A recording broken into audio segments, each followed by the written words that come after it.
Hello and welcome back to the Who Cares Anyway podcast. We are live and it is Friday night. I hope you are all having a great week. I don't know if I can quite say the same for myself, but we are here. We are here. It is Friday night. We can talk. We can bullshit. We have a great interview in the second half of the show, which I know you guys will certainly enjoy, especially if you're fans of Collider and the movie trivia Schmoedown, or just fans of Mark Yodi Reilly. It's a fun conversation, but before we get to that, of course, I have to introduce the rest of the panel, starting with Kees Cornelisse. Dude, what is up, and how are you doing? I can say I'm doing quite well. I just finished a week of night shift, my favorite shift, which always means I have an early weekend. I have a long weekend, so I'm happy with that. Also, next week, my girlfriend is coming here, so I'm already very much looking forward to that, of course. Woohoo! The only gripe is that I kind of hate myself for making a decision today that had to be made. Because if I want to be Star Wars champ, I gotta know all the movies. And the one movie that I just don't know well enough is Solo. I bought the Blu-ray for Solo. I don't like myself for it because I don't like that movie very much, but I have to watch this movie over and over, just like I did with all the others, to make sure that I become Star Wars champ and hold on to that belt as long as I can. Because, yeah, I want a belt. Nico has one. I want one. I mean, you're not wrong. And over to our other panelist of the night, who does have a belt out of the three of us, and we like to give him a little bit of crap about it, but of course he earned it, no doubt. The Suave one, Nico Regoli. Brother, what is up? How you doing? I'm good right now. In terms of the week, it's been pretty mixed. Finals is nearing, so a lot of senior research project nonsense. Just trying to get organized so I have everything ready for December so I can finally take that walk down the stage for that diploma in cap and gown. But Chris, I got to walk a little bit of a mile in your shoes this week as I got to go to not a premiere, but I got to go to a very special screening. Hey. I think you said I could have like 3 to 5 minutes to talk about it later. Later meaning right now. Let's introduce. Just talk a little bit more, and then we'll. I'll give you the floor. But there is something I want to get off my chest before we dive into the movie news, and before I let you talk about your thing. I have a slight bit of confession to make. In case I know you're on the same wavelength as I am, and I feel like I got get this off my chest on camera anyway. So I'm beyond happy that the Schmoedown Teams Tournament is in swing, that we're finally going, but I seriously do hope that the rest of the tournament can pick up a little bit, that we can have some tighter matches, some closer matches, because at least from how it started, it was a little bit of a disappointment for me. Just for me. Well, Also for me. Also yeah, for no, you. We both reacted to the first match earlier this week between the Odd Couple and Only Stupid Answers. That match was horrible. I hated it. I felt extremely awkward reacting to it. I apologized at the end for seeming like a dick because honestly, there was nothing good I can say about that match, despite the fact that Odd Couple did well. But yeah. And then the second match, luckily I wasn't on for that reaction because my God, that was another knockout, and it was like, oh God, are we really doing this? Today was a lot better actually. So yes, it started to turn around. Yeah. No spoilers, of course. No spoilers. But it was a better match. We got to round 3 at least. That's at least the thing. So it was definitely better, and I hope from now on the matches will be more like that. Go to round 3, have people answer questions there. Because yeah, the first 2 were just.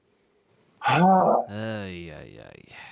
I'm kind of different from these two in a bit because I come from the sports entertainment background where I'm used to seeing the occasional squash match in wrestling or the occasional first or second round knockout in an MMA fight where things just happen quickly. And I'm okay with that because at least something is happening. Like, if you look at what happened at the first match of this week, Jeff Snyder played a perfect game, and Mark and Draco had a near perfect performance. And the fact that, like, they were winning so well that Only Stupid Answers didn't even get to do their round 2, that's interesting. That's a unique thing to happen. And so I'll be like, okay, I got to watch something really cool here happen. Wasn't really fun for Only Stupid Answers, but it was a unique moment in history that I can appreciate. Same goes for Who's the Boss in their match. Like, their opponents struggled a bit, and Who's the Boss was just on fire. That's how sports work sometimes, is just sometimes some person's going to be on fire more than the other. But the matches I will share these two opinions on is when nothing is happening for either competitor or team. To make an example, Dagnino versus Burnett, where there was just no momentum being picked up by anyone, to the point that Dagnino was so disappointed in his own performance tremendously. And I'm very glad for that draft bowl where he won and he got to show, hey, I actually do have knowledge. I actually can win a match once in a while. So, like, as long as those types of matches are happening where competitors are having good games, I can appreciate that. It's when neither player in the match is having a good game where I kind of feel like, okay, this is where I can take a bathroom break. I do have to say, recently something happened in the Premier League, which was also something that I'm probably never going to see again. And it was a 9-0 victory by a team, which was the all-time record. And that was also something that, like, after I saw that score, I didn't watch the match, but after I saw the result, I was like, how did that happen? And I went back, and it was just... it was Leicester City, who's doing pretty well this season, who were just on fire against Southampton, and 9-0. That was, they tied the record. They tied the record with a record that was set about 20 years ago. So I do understand you now in terms of at least something unique happened and record breaking, but still it's kind of painful to watch, especially like if you're a Southampton fan, you do not like to watch that match. Oh, yeah, okay. Yeah. No, and I just wanted to get that out there. Partially because I had to get that off my chest, but also I asked for you guys for a little bit of feedback, and you did ask, maybe talk a little bit more about Schmoedown and whatnot. Because we are so heavily involved with it. Because hashtag Reactors of the Year. Let's make it happen. I can dream. But, and actually, saw Brian Newsbaum asked a question of how are our brackets doing so far. I'm pretty sure we're all 3 for 3, right? Yeah, I am. I honestly don't even remember how my bracket looked, to be honest with you. I've been so wrapped up in other things that I kind of just forgot my You're bracket. focused on graduating. But to be fair, if you are not 3 for 3, there's something wrong with you. So, I think I think I had an idea of certain teams maybe making upsets, and then the day of, I just decided, you know what? I think I see where the tide is turning here. Like, we got some teams that are pissed off, some teams that are ready to just make up for lost ground over the year. And so far, I am 3 for 3, but I don't think I would have been 3 for 3 until like the very moment we did the reactions. Fair enough. And JTH, yeah, holy shit. Apparently, that's not even the worst blowout in soccer. Apparently, the worst one is in the Women's World Cup. U.S. stomped on Thailand, 13-0. Ouch. And for the record, the U.S. women's team stomps on everybody. A lot. Yeah, no, that's true. I know that. Now, the 9-0 was a Premier League record in the Premier League. Gotcha. But to be fair, like the Premier League is probably the most contested league out of all the leagues in the world, because there are a lot of good teams who actually manage to win and contend for top positions instead of just 2 or 3, which a lot of other leagues have. That's why when you get a 9-0, insane.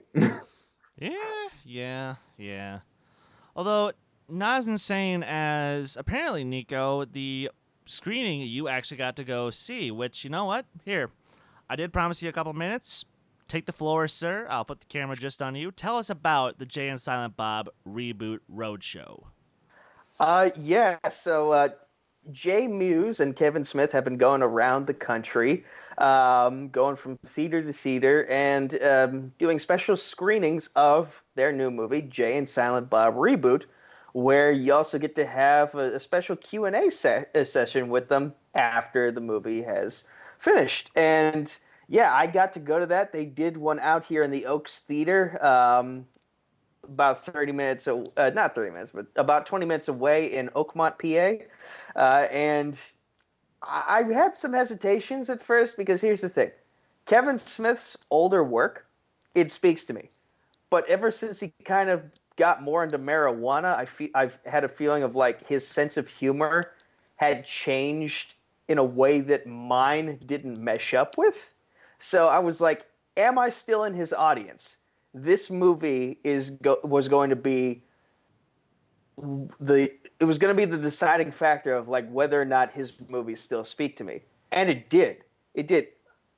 I feel like this is the perfect blend of where he was strong in his old movies versus the creativity of his new movies. I feel like it's the best of both the old and the new of Kevin Smith, and very well written. The jokes land no matter how dirty they are. They all have a purpose for being there. And you know, Kevin Smith actually teased before we watched the movie that this was Jay Muse's best performance to date, and it was. Like, he acted the hell out of this movie, and so did Harley Quinn Smith, Kevin Smith's daughter. Like, I know people have some complaints about her being in his movies as of late, but she really went all out for this role. And like so many big celebrity cameos in this movie as well that all fit in really well.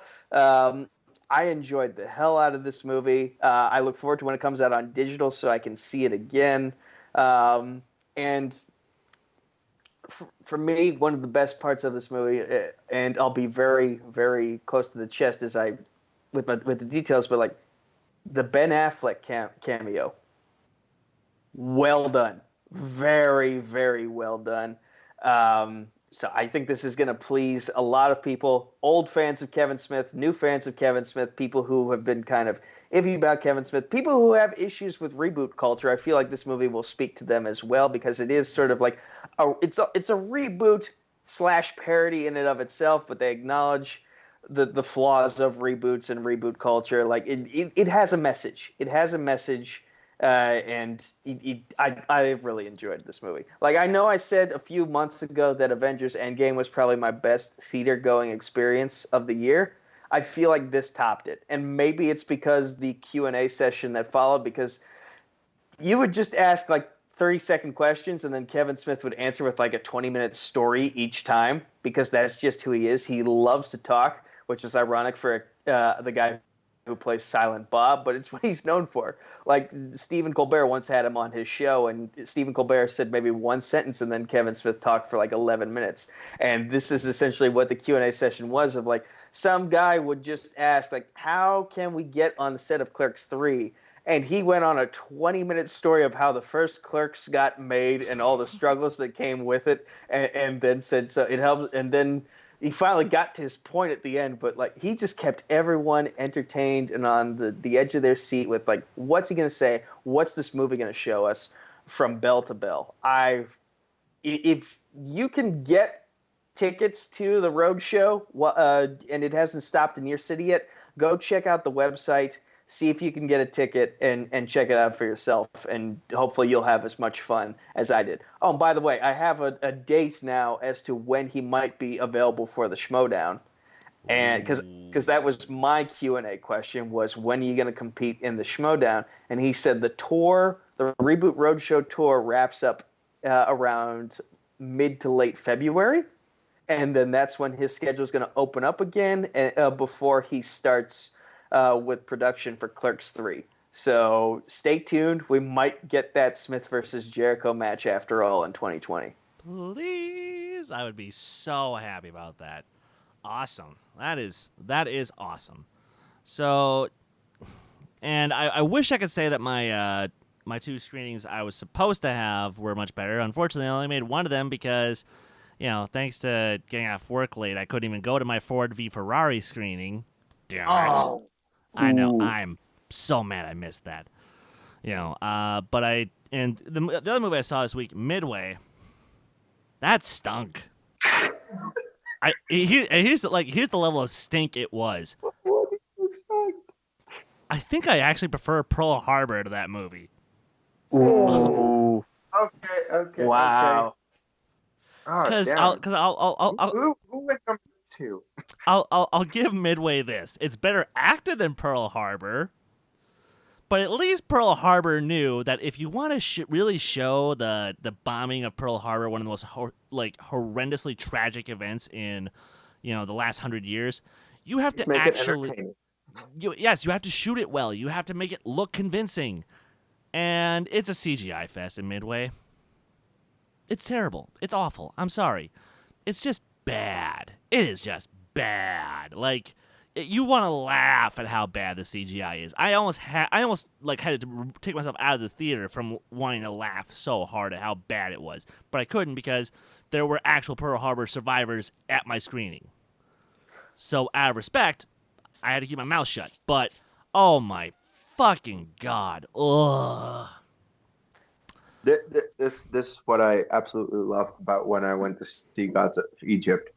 I laughed so hard at every single horrible CGI moment that at one point people were just looking at me like, "Why are you laughing?" I didn't care. Oh, yeah, cool guy. By all means, please laugh at me because yes, I deserve to be laughed at because that's just my luck. That's my fucking luck this week. And, just to keep on the CGI topic, ladies and gentlemen, I've finally seen all 6 of the Middle-earth movies that were done in live action. Woohoo. Haven't seen the one for the cartoon one yet, but I'll get to that soon. But yeah, I enjoy the Hobbit trilogy probably more than most. But I will say that the CGI is a lot more noticeable in that movie, and it kind of takes you out of the experience a tiny bit. But you don't really care as much because you're still like, wow, there's a lot of shit going on in these movies that I can that I find enjoyable. Awesome. Okay. Fair enough.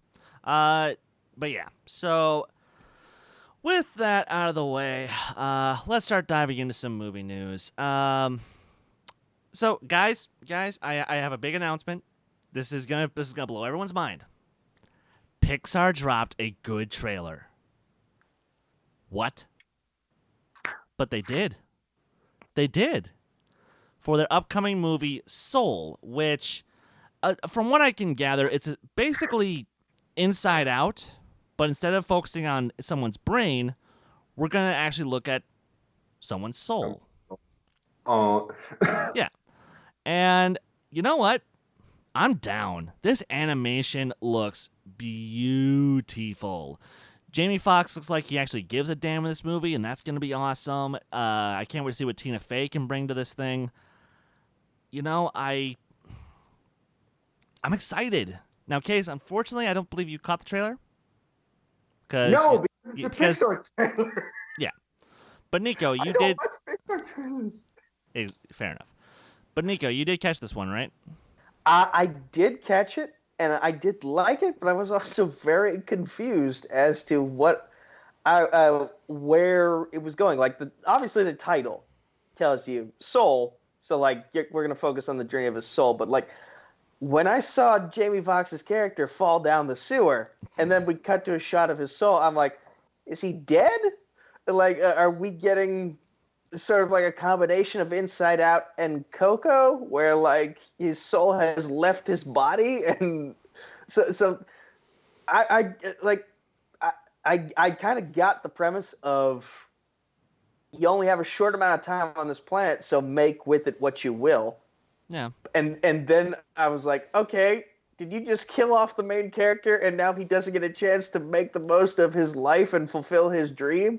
Like he just got the job he's wanted for all his life, and now you just kill him by having him fall down a sewer. So that's where I'm confused. Is like, is he dead? That's Probably. what I want to know. Is this character dead? Probably. I mean, that would be a very Game of Thrones thing to do, but I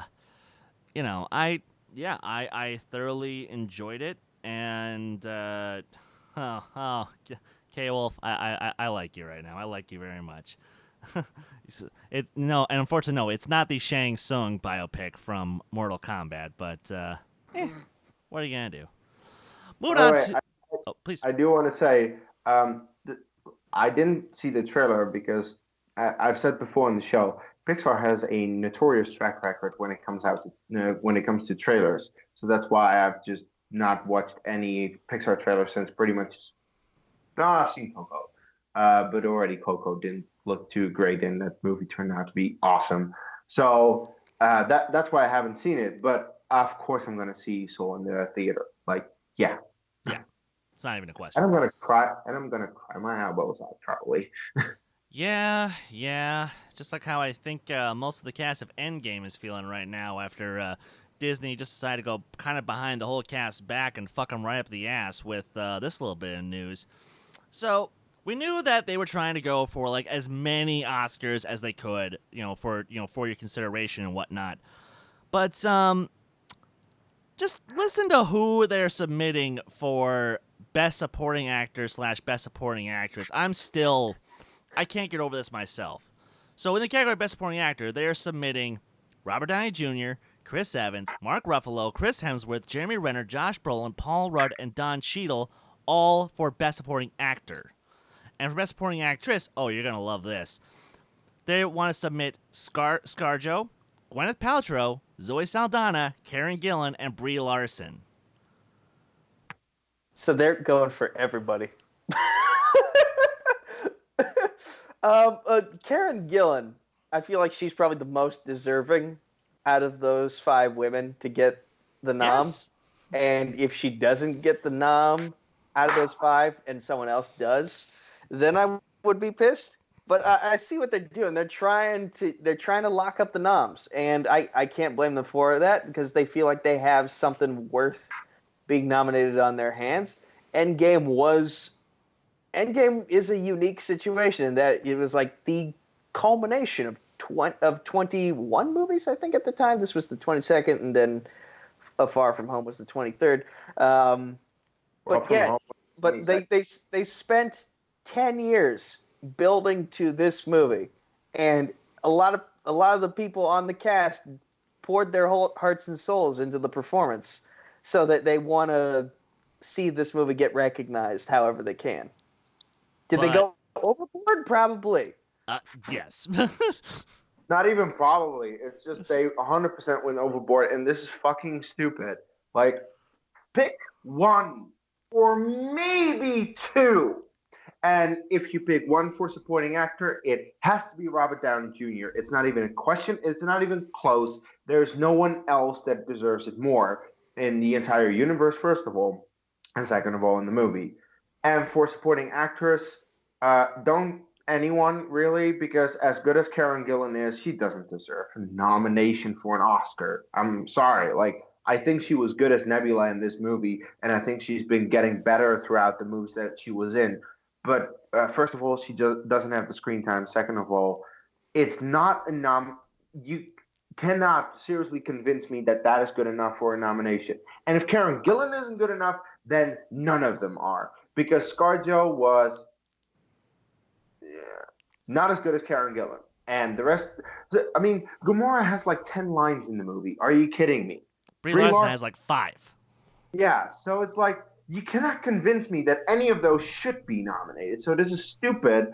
And like, where were these nomination or where were these like submissions from them when we first had the debate, when they did everything except except for the actors. Yeah.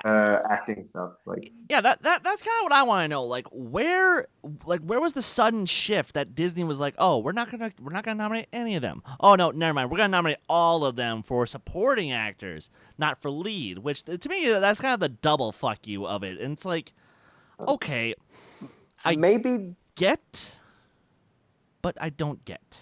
Maybe they were waiting for this particular moment because when we were having this conversation before, Oscars weren't as close as they are now. Like November and December, those are sort of the last months where everyone is trying to get in the Oscars conversation. So like maybe they thought to themselves, okay, now that the Oscars are on a bunch of filmmakers' minds, this is probably the time where we strike. And so they didn't really realize what cards to play, so they just played 2 decks worth of cards. And in my opinion, with the actors and actresses, I feel like you have 4 solid nominee possibilities. RDJ, Hemsworth, because he actually really went all out with that fat Thor struggling with depression angle. Brolin, because he's just damn good. And Karen Gillan. I feel like those 4 out of everyone probably deserve it the most. Yeah, although, okay, actually, I know what caused this. 2 words. Martin Scorsese. This is Disney. This is Disney making a power play to give Scorsese the middle finger.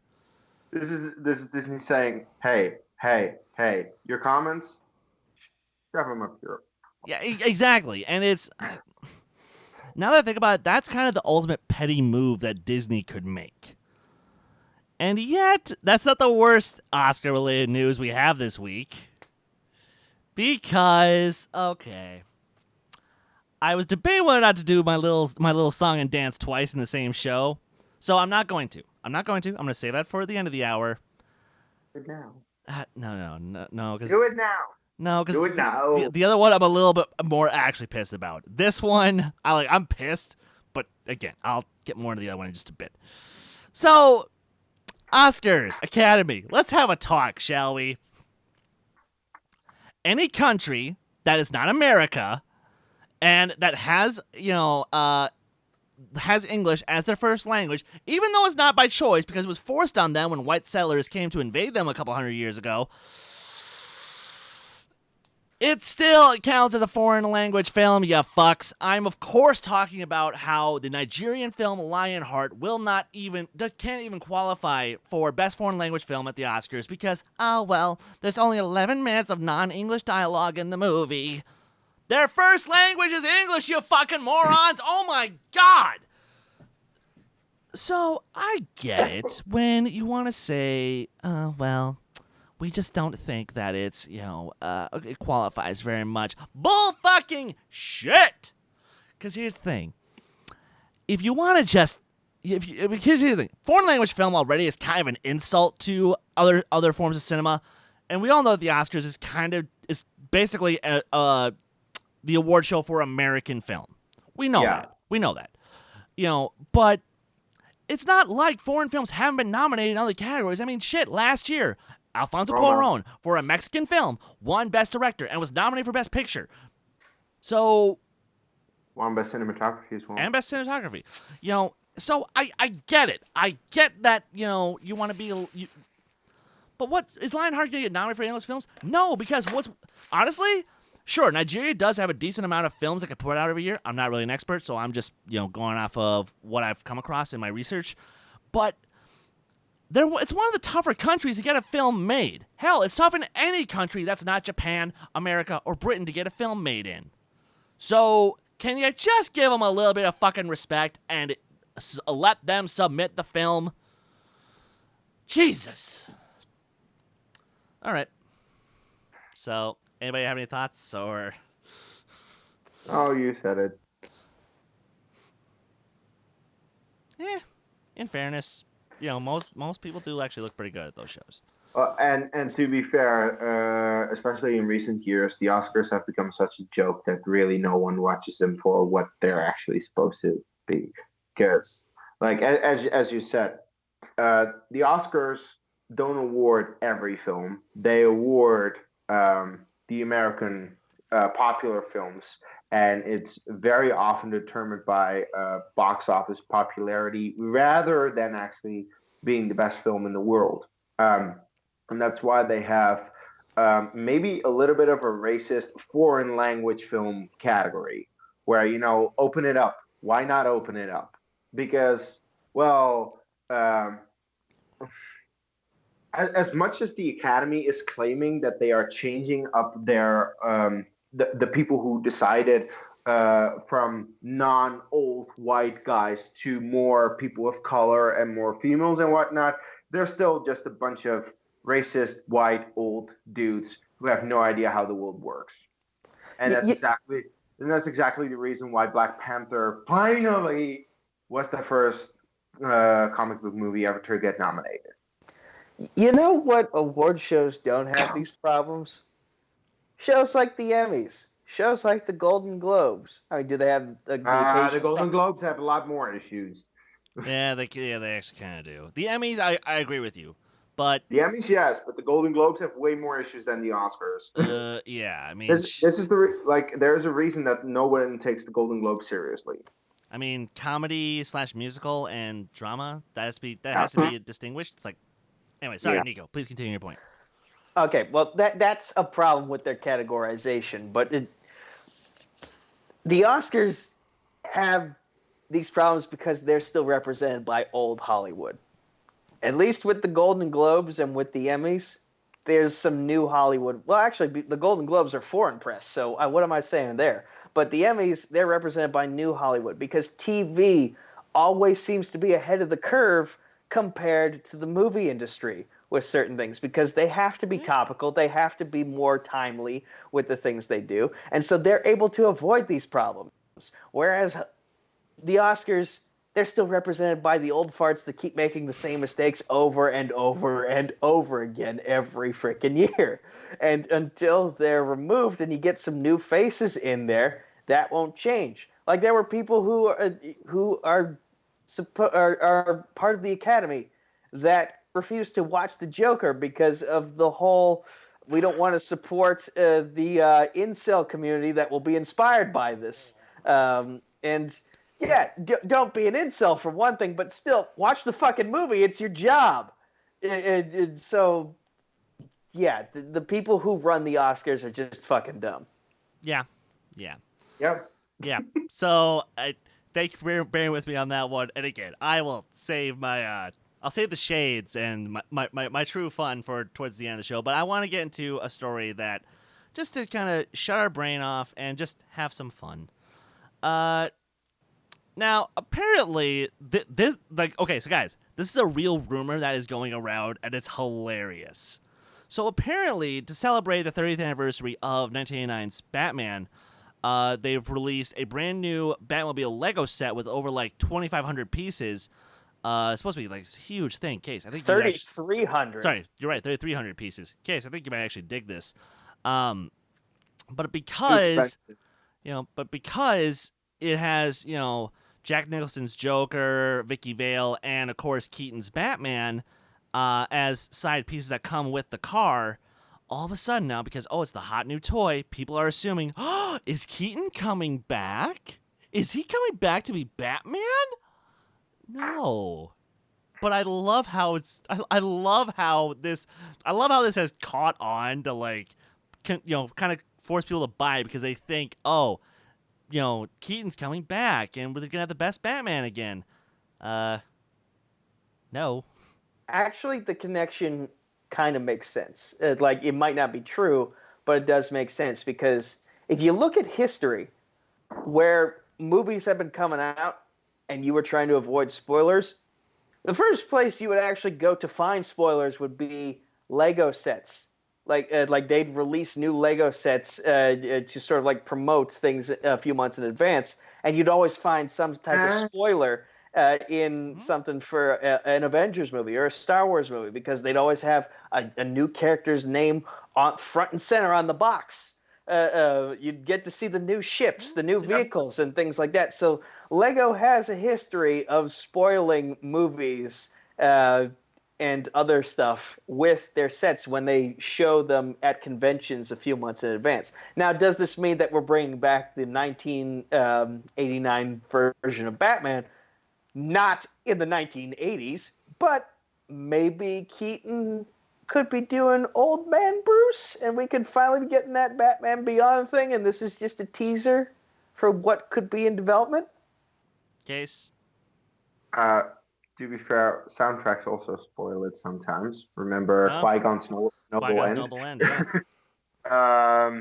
And yeah, also about not just Legos, but any type of merchandise. Remember Phasma? How they hyped up her to be this great character? Yeah, touche.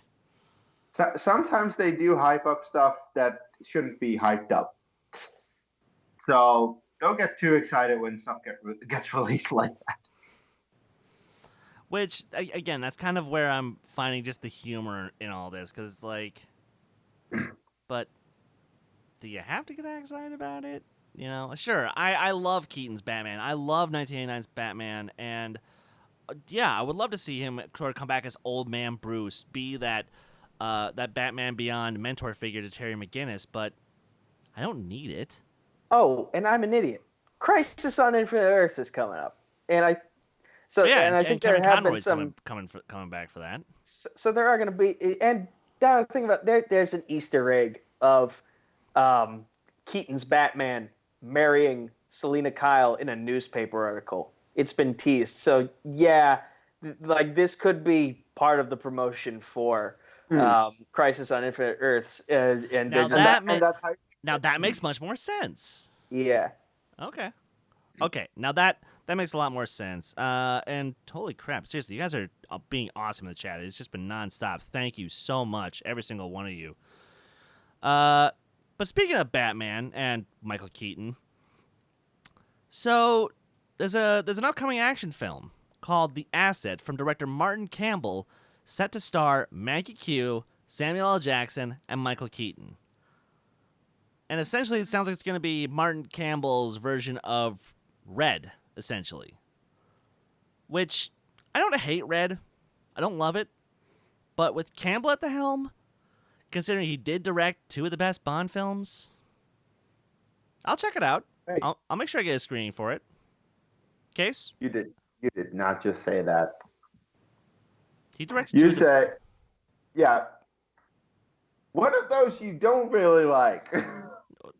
Again, I'm speaking objectively here. I'm in minority on Casino Royale, but I still appreciate and I still think it's good.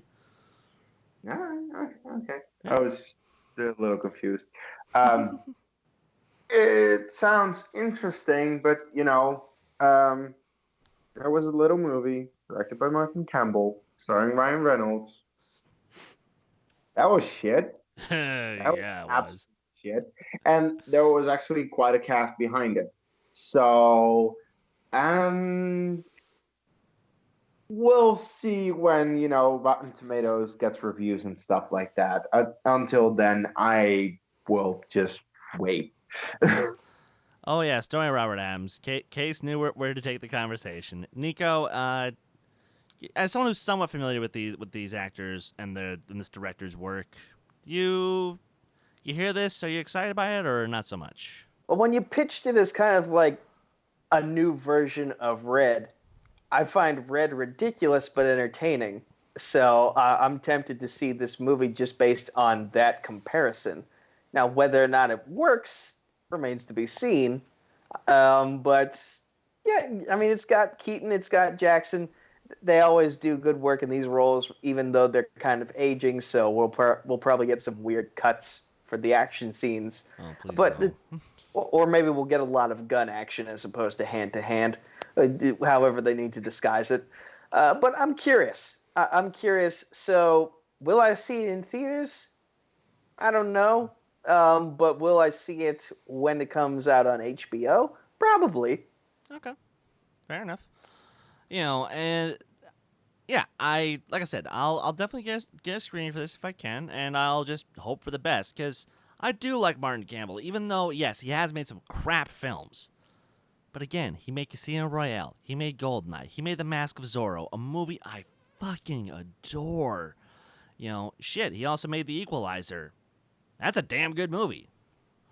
You know, it's a Denzel version of John Wick. It's awesome. You know, so I'll remain cautiously optimistic for right now, but we'll just have to see. And you know, speaking of movies that weren't very well received, Independence Day 2. Kees, I know that you have a soft spot for this one, and you know what? I don't blame you. Because it is kind of dumb fun.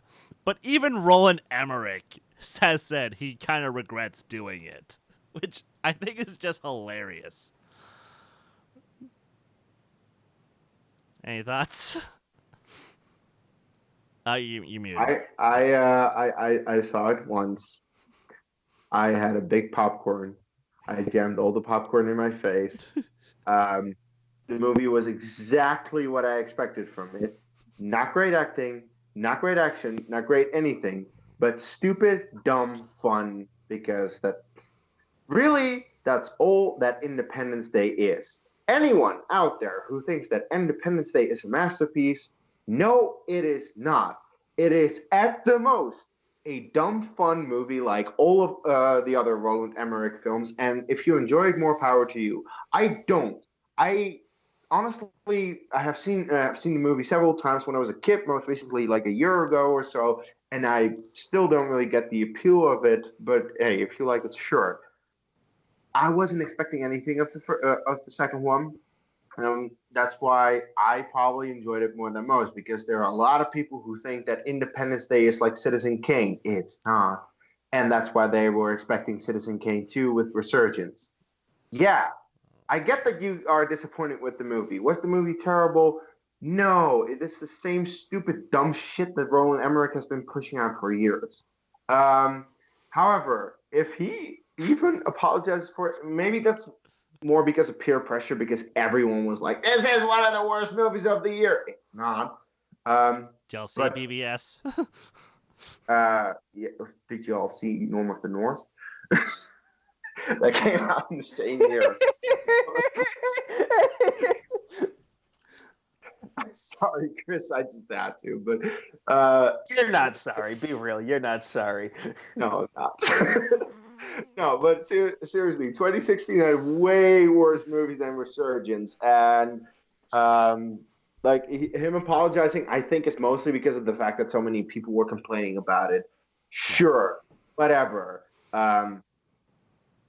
He's gonna keep on making these sucky movies, so don't expect anything. Well, he made Midway. That's the thing. He made Pearl Harbor. He made 2012. That was Michael Bay. Oh, right. Yeah, okay, never mind. But he made 2012. He made Day After Tomorrow. He made Independence Day. He makes all these movies that are stupid, dumb fun, and some people will enjoy them and other people won't. Yeah. Nico, you haven't seen this movie, have you? No, haven't even seen the original. Keep it that way. Oh, okay. I think the most I'll say about this is, I'm looking at the article that you showed us for the notes, and he mentions that he probably should have pulled the plug on this as soon as Will Smith backed out to go to Suicide Squad, because that was kind of the appeal of like having the guys from the original come back. I mean, they had Jeff Goldblum, but Jeff Goldblum kind of doesn't really rope you in as much as Will Smith does. And, Will Smith, his draw has kind of dropped in recent years. So he says that the movie was a victim to last-minute rewrites. But even if those rewrites hadn't happened, would the movie have been any better with Will Smith actually being in it? Because, as I just said, his star has kind of fallen in recent years. I do think that a lot of people have issues with the fact that, yes, Will Smith wasn't in it and his son was played by the most bland actor ever. So yeah, that's like a huge part of the first one that a lot of people actually do like about it is gone and replaced with the most bland shit that you can possibly wish for. So yeah, I understand that people have an issue with that. Well, and it didn't help that his character was killed off, off screen in a horrible accident. It's like, come on, really? That's the best you could do? Yeah. And we're probably going to have to deal with that in The Rise of Skywalker, because from what I've heard, Leia only gets like 10 minutes of screen time. And again, it's because of unfortunate circumstances outside the production. But at least we'll see her on screen, and at least everyone realizes it's because the actress died rather than the actor didn't want to come back for the movie. Yeah. There's a difference. Huge Fair difference. point there. But yeah, so you know what? Actually, I will say this though: if Smith had been in ID 4.2, maybe it would have actually been okay, because his charm is kind of what carried the original. It was okay. Yeah. Yeah, and this comes from a guy who doesn't really care for the original, but even I'm still saying it was crap. Which is what I can't say about the second and last news story. We got two more, and then we're gonna hit the break, and we'll be joined, I'll be joined by a dear friend of mine. But we have this is actually really cool. So I don't like Grease. It's not a good movie. The songs are only fine. The acting's fine. John Travolta's fine. But Olivia Newton-John, who famously played Sandy in the movie, recently held a charity auction where she actually put her leather outfit that she wears in the song, You're the One That I Want. It sold for over $400,000, and she actually gave the money that was made off of that sale to cancer research for a place in Australia. Dude, good on you. Good on you. Seriously, that's the kind of positivity I want to get into before I get all yelly and screamy here in 3 minutes. So, Nico, you hear about this? As someone who also is very good at raising money for cancer research, what are your thoughts? It warms my heart. I'm glad to see that all the money went to a good cause, and hopefully it leads us that much closer to finding a cure for cancer. I'm wondering if there's a specific cancer that this center that she sent the money to focuses on. But I'm glad she used her platform as a celebrity to do a good deed, which with great power comes great responsibility. Being a celebrity, that is power, and therefore you should use it to the best of your ability to make change for the better, in my opinion. And I'm glad she did exactly that. Also, this is just another good excuse for me to mention that I am acquaintances with Barry Pearl, who is a member of the Grease family. He played it. Yes. So, yay. That's one of those few factoids I can say about my friends in the movie industry. Awesome. Kees, got any thoughts? Or just what you guys said. Look, this is good. It's always good when people do stuff like this, because cancer is a horrible disease, and we should make it a priority to find a cure, or at least find something that stops it. Because besides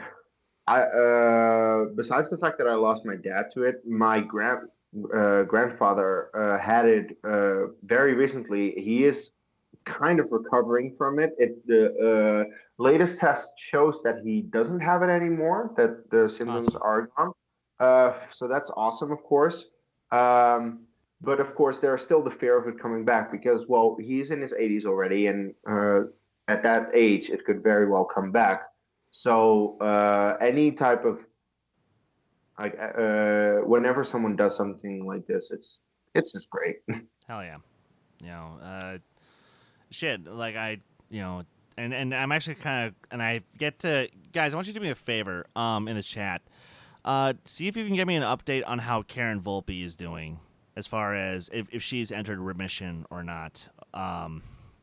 Because I actually forgot to follow up after the goal was met when I was on that stream with C2A, Cinefanax, and all them. I would greatly appreciate that. Thank you. But yeah, please. This is probably just a good time to say I'm in the process of getting some more things for Trivia for Thon 2 finalized. So I know Christmas is coming up. If you can maybe just put some money in your back pocket and save it for January for when the donation process begins. That would be great, because I feel like that might be something I have to mention because, the holidays, that's when people are at their spendiest. And so it's just nice to have a little something extra saved so that you can give it to a good cause later. Okay. Awesome. Thank you, Garth. Really appreciate that. So, with that, ladies and gentlemen. Oh boy, he's got him back out. Grab your popcorn and grab your drinks because it's red time! This is tested math. Oh, yes. Oh, yes. And it's gonna be a doozy! So, guys, there's this big movie coming out next year. It's called Finding Jack. It's this Vietnam War biopic. And guys, you're not gonna believe who's in the cast. You're not gonna believe who they got to star in it. Nico, have you heard about this movie? It's supposed to be really awesome. They got this really big star in it. It's it's gonna blow everyone's mind how they're gonna pull it off. Ask me who it is. Who is it, Chris? It's James Dean. What? Yeah, the guy who was in 3 films in the 50s. Every single one of them was Best Picture nominated. And it was acclaimed. But wait a minute. He's been dead for 65 years. How could they possibly bring him back? Oh, wait a minute. Are you fucking telling me that we're going to actually do this? We're starting to fucking do this. Okay. That we're starting to bring actors who are dead, we're going to bring them back to life just to be in a movie where another actor who is currently living could perfectly fine do the fucking job. But no, we want to make this a prestige picture. We want to make this a big old fucking artsy-fartsy piece. Well, you know what? Listen. Anton Ernst, Tati Golik, apologies for the mispronunciation. I seriously am sorry about that. Fuck you! Where in the 7 circles of fuck do you think you can get off by trying to do this, where you are literally resurrecting somebody who is dead and has been dead for 60 plus years, thinking, oh, well, we don't need to hire a real actor to be in this movie. We can just get a dead guy to do it because it's going to give him that 4th film that he was never in because we just so love James Dean. Let him stay dead. You are disrespecting him. You are disrespecting acting. You are disrespecting the entire the entire medium of film with what you were trying to fucking do. Now, Kees, I'm glad you're bringing this up because Tarkin is a completely different situation where they had an actor fill in for the role of Tarkin who did his voice and whatnot, and they just CGI'd over his face to make him look like the character, but there was still an actor who was in position. They're not even going to doing that for James Dean. They're just going to digitally insert him into the movie using pictures and whatnot from when he was still alive to essentially make this character look like James Dean. Are you fucking kidding me? Plus, it made sense for Tarkin in Rogue One because Tarkin would have been fucking around during the time of the rebellion was taken off. And yet, even though Chris Evans, Elijah Wood, many other actors and directors in Hollywood are giving these people so much goddamn shit, they're still gonna make the fucking movie. And this sets an incredibly dangerous precedent. This could damage the art of acting itself. Are you fucking kidding me? Like, literally, in 20 years from now, if we're going to keep on this circle, we literally won't even need actors to be in films. We could have fucking Jack Lemmon star in a movie with Clark Gable from the 30s. We could have them star in a movie with Arnold from the 70s. We could have them star in a movie with fucking Vivian Lee. We could have them star in a movie with whoever the fuck was in Take Me Trip to the Moon from George Méliès. We could literally, do so many crossovers, and it wouldn't make fucking sense. Fuck! This literally is the most dangerous thing that could come to the world of filmmaking. And I am scared shitless because of it. Somebody calm me down, please. Somebody get me off the high horse. I don't care who, just somebody talk.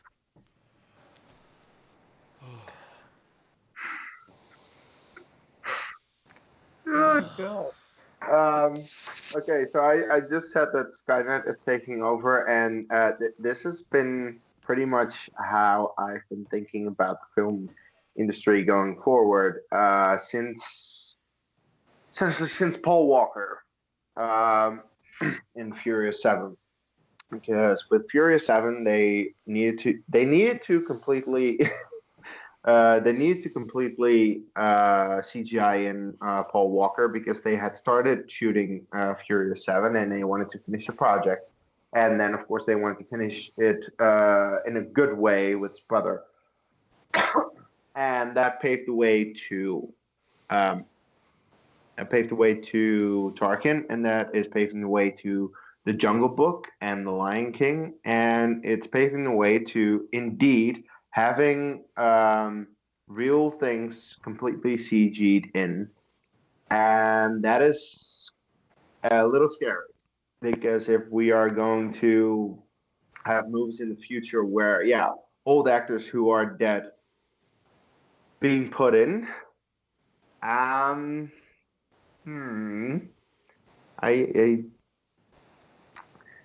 it's probably not the good way to go, Hollywood.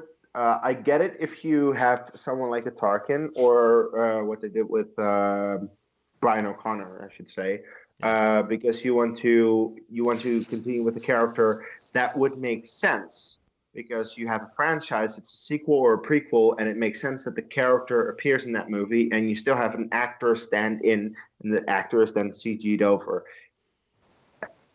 Having an old actor in a film just for the sake of having an old actor in a film, despite the fact that there is no reason for it, that's stupid. But that's pretty much just Hollywood trying to show off their power.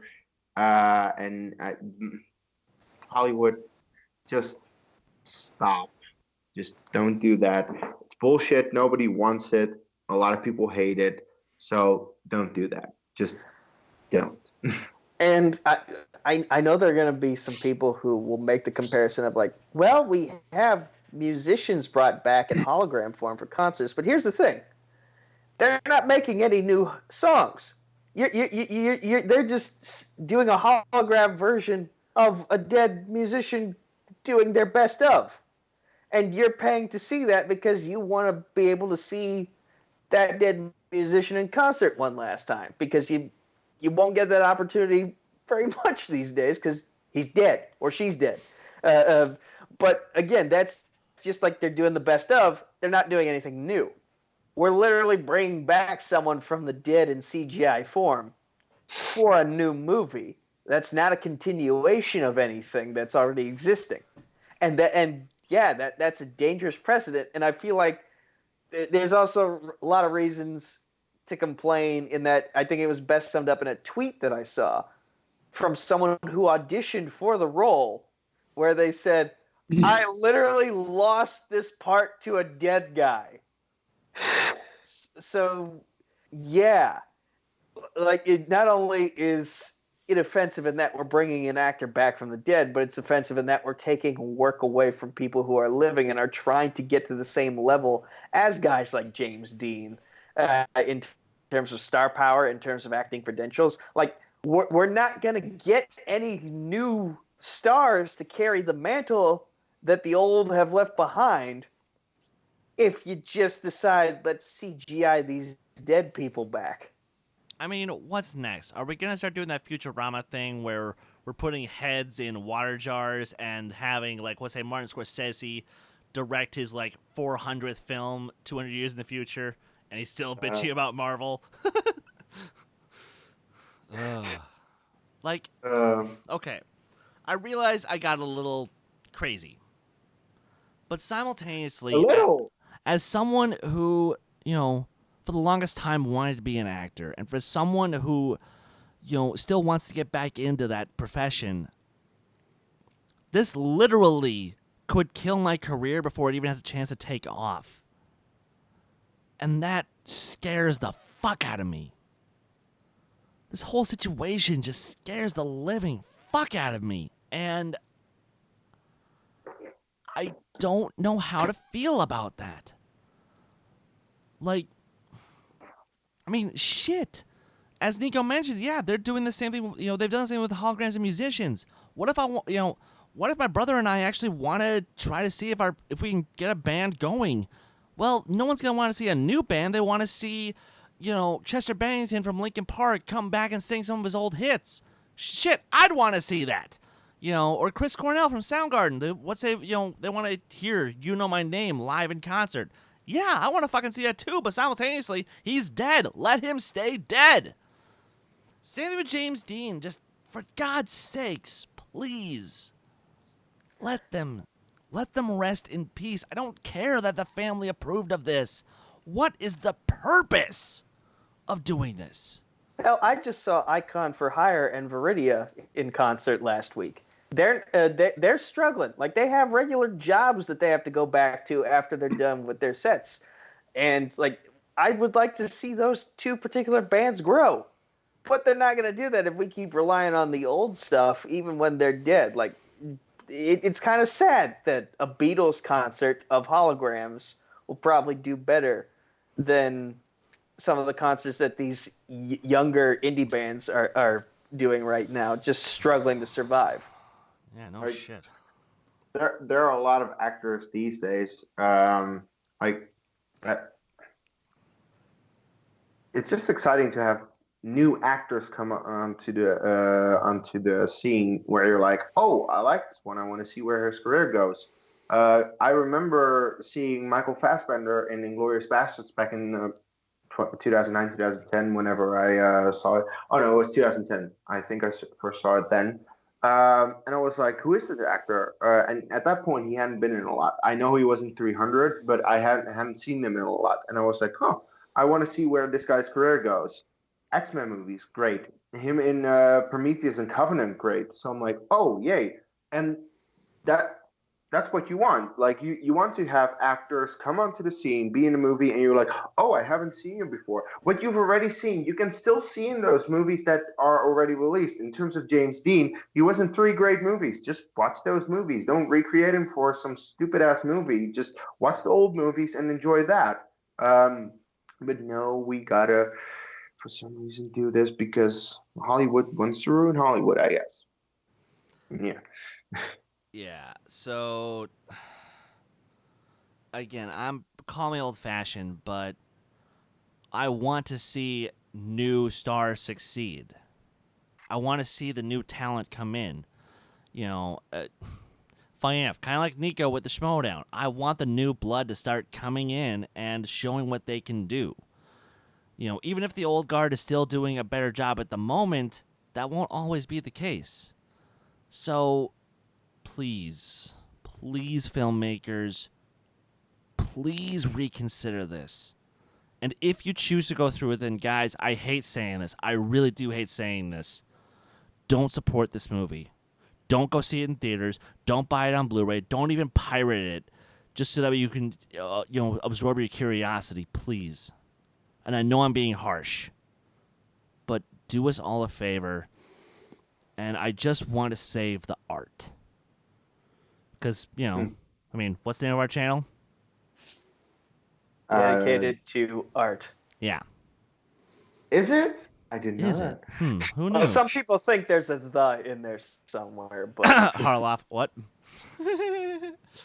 All right. By the way, sometimes it seems dedicated to rants. Yeah, I do have my moments. So yes, guys, thank you for putting up with that. And here's the thing. Let's have a conversation about this. If you want to hop on the Facebook group, let's talk. Let's just talk about this. Let's get into it. Let's get further into it. But guys, we're gonna take a 5-minute break, and unfortunately, these two will not be joining me on the second half of the show as I sit down with the one, the only Mark Yodi Reilly. So before we go, Kees, where may the good folks find you online? Well, guys, it has been said in the chat by someone, I don't remember exactly who, but next week, The Mandalorian is coming out, and we are going to review it every week when a new episode drops. of course, we are all very excited to watch it. So be excited with us. Look out for our reviews when we share our thoughts on hopefully a great new Star Wars series because it'll be the very first live action Star Wars series, and it looks great. So check out our Mandalorian reviews. Of course, check out our Resistance reviews that we do. We already have been doing that since the first episode of season 1, and season 2 is busy now. And you can follow me at Dutch Movie Guy on Twitter, Kees Cornelisse on Letterboxd and Facebook. And I think that's about it. All right. Nico, where may the good folks find you online? Facebook, Twitter, YouTube at Nico Suave Regoli, or just Nico Suave with 4 random English numbers at the end on Discord, Instagram, Snapchat, and LinkedIn. Coming soon, someday, I promise. Combat Wrestling Trivia. Combat Wrestling Trivia on Facebook, Combat Wrestling Network on YouTube. The poorly made Twitter handle is at Combat Wrestlin, the number 2. There's no letter G. Sometimes on TMG Entertainment, where I am the Chokeslam Wrestling Debate Champion of the World. Of course, right here on Dedicated to Art and all the places Case just said, and Chris will say at the end of the second half. Hashtag Trivia for Thon 2 coming up. I'll have more details publicly announced soon enough. My rematch with Caleb Coho in Fandom Fight actually dropped today. So go over to Multiplex and check that out as well.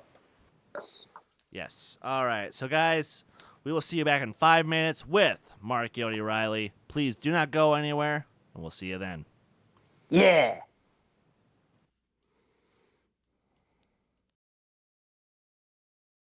Yeah, plays it off like she's very innocent, but like the moment you get there, you're like, I have a bad feeling about this. However, the moment that Nina and Nico meet, it's like, oh yeah, no, I ship this. This has to happen.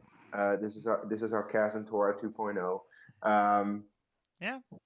So like at that moment, I kind of forgot that about my suspicions, but Well, and that's actually kind of the power of, this episode where you would think, everyone would be distrusting of her, but of course, as soon as Nico trusts her, all of us, we're just like, guard down. Because we like, we like Nia. She's a very capable engineer, and what does the Colossus need right now? It needs a very capable engineer who can fix it up. yes. You should watch Tetsuo the Iron Man, a really wonderful Japanese film from the late 80s about a salaryman, just a regular businessman in Japan who discovers that there's like little bits of like circuitry and machinery growing out of his body until it just sort of overtakes his entire body. And there's also this other metaphor about another cyborg that's happening to, but he really loves it, and they end up getting in these really bizarre stop motion animated fights, and it's made on a budget of $50, and it's amazing. You really ought to check out Tetsuo the Iron Man. It's by a director named Shinya Tsukamoto. He did Tokyo Fist as well. Yeah, that one's pretty nightmarish. If you got a fear of cyborgs, see that movie. No, sir. Tsukamoto. Okay, thank you. Damn it. That's T.S. Tsukamoto. Why are you helping? There's actually a really great Shinya Tsukamoto story. Evidently, when Martin Scorsese was making Silence, he was auditioning Japanese actors, and Shinya Tsukamoto, who's also done some acting, he acts in his own movies, auditioned for one of the roles, and he just wanted to be in the same room as Scorsese. He had no agenda. He wasn't like, he knew he wasn't a great actor. He just knew he was an actor, and the casting agent said, okay, well, we'll bring in this guy, Shinya Tsukamoto. The casting director didn't know who it was. And he walked in the room, and Scorsese just sort of lit up. He's like, holy crap, this guy's in my auditioning room. And they just went up and they bowed to each other, and he said, this is the great filmmaker, Shinya Tsukamoto, and I love your movies. And they said, can I do your audition? And Martin Scorsese says, well, you're not quite right, but thank you for coming in. I really wanted to meet you. So you got to have a chat with Martin Scorsese. That is just because of the cluelessness of some casting director. And I want to say one last thing, or two last things. Thank you, Tom. Thank you, Tom. This is one of the best managers ever. Took a while for me to get on board, but he got me on board, and we got there. Second thing, to My baby who's watching on the live stream. I know you couldn't be here, my love, but I'm bringing the belt home. And when I get home, we're gonna make love like we never made love. Wow. Yes! Spoken like a true champion. John, please. I cleaned it up for the kids. Make love is a good thing. Just please don't do it with the belt on, okay? We all have to handle that thing. No, take those belts off. Can I end on that note, Christian? December 7th, the Schmoedown Spectacular. 5 matches, all the titles in the line. Whoever wins between Bateman and Bibiani will challenge Oyama for the title on December 7th. I've got the knowledge and the gameplay. If he doesn't choke in round 3, I'll just have to beat him in 5 rounds. Will you be standing? I'll be standing. I don't know how chairs work anymore. Mike Kalinowski will be defending the Inner Geekdom Championship. I want to prove that I'm the best Inner Geekdom player this league has ever seen. Don't tell Peter, but that belt's coming to me. The Star Wars Championship on the line. Can anyone beat you? Somebody's got to take down Damon. The Team Championship will be on the line. I'm just looking at that team tournament coming up, and I'm feeling damn good.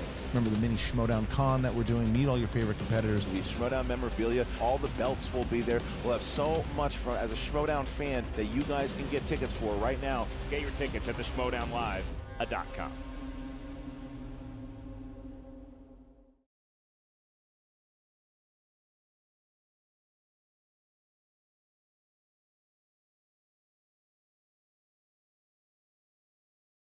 And welcome back to the second half of the Who Cares Anyway podcast. We hope you enjoyed the first half of the show. We hope you enjoyed the tangents.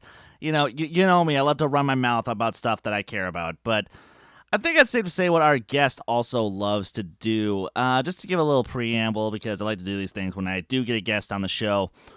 He is a writer. He is a producer for Collider Video. You might know him for his work on Collider Live, Collider Jedi Council, Rule of Two.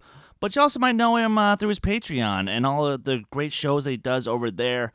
And you also, of course, know him as one half of the Schmoedown team, Who's the Boss, the former 2-time movie trivia Schmoedown champion, and I would even dare say my friend, Mark Reilly. Dude, what is up? How are you doing tonight, man? I'm fine. You can call me friend. Absolutely, that is correct. Everything else is completely off base. When you're like going through my resume like that, I'm like, thank you. Well, okay, sure. All right, thank you. Okay. Well, thank you very much. Okay. Thank you. Good to be here, dude. I appreciate it. I appreciate all the kind words. Well, of course, you've done a lot for this community, and you've done even more than I think you even fully realized, which is, something really special. Like what you do, for all of the fans is you kind of remind us, oh, hey, the geeky people can be actually like really cool. I will take that. I will take it. Absolutely.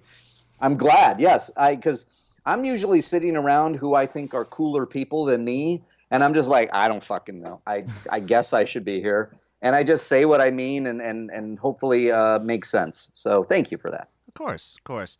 So to start off everything we got going on here, I asked you on because there are some topics that we have some very common interests, including stuff like, horror, Star Wars, the Schmoedown, and even writing, just the mere idea of it. But something I actually wanted to let you do for at least a little bit. I obviously, aside from knowing you for a while, I'm a big contributor on your Patreon. And yes, you are. The reason I am is because you have a lot of really cool stuff. And you've also been doing a lot of renovation on it lately, which is really awesome. Just to maybe see if any of our fans, are maybe looking to possibly support you on Patreon, what are some things that they could look forward to by hopping in and joining the fun? Oh, well, thank you for that.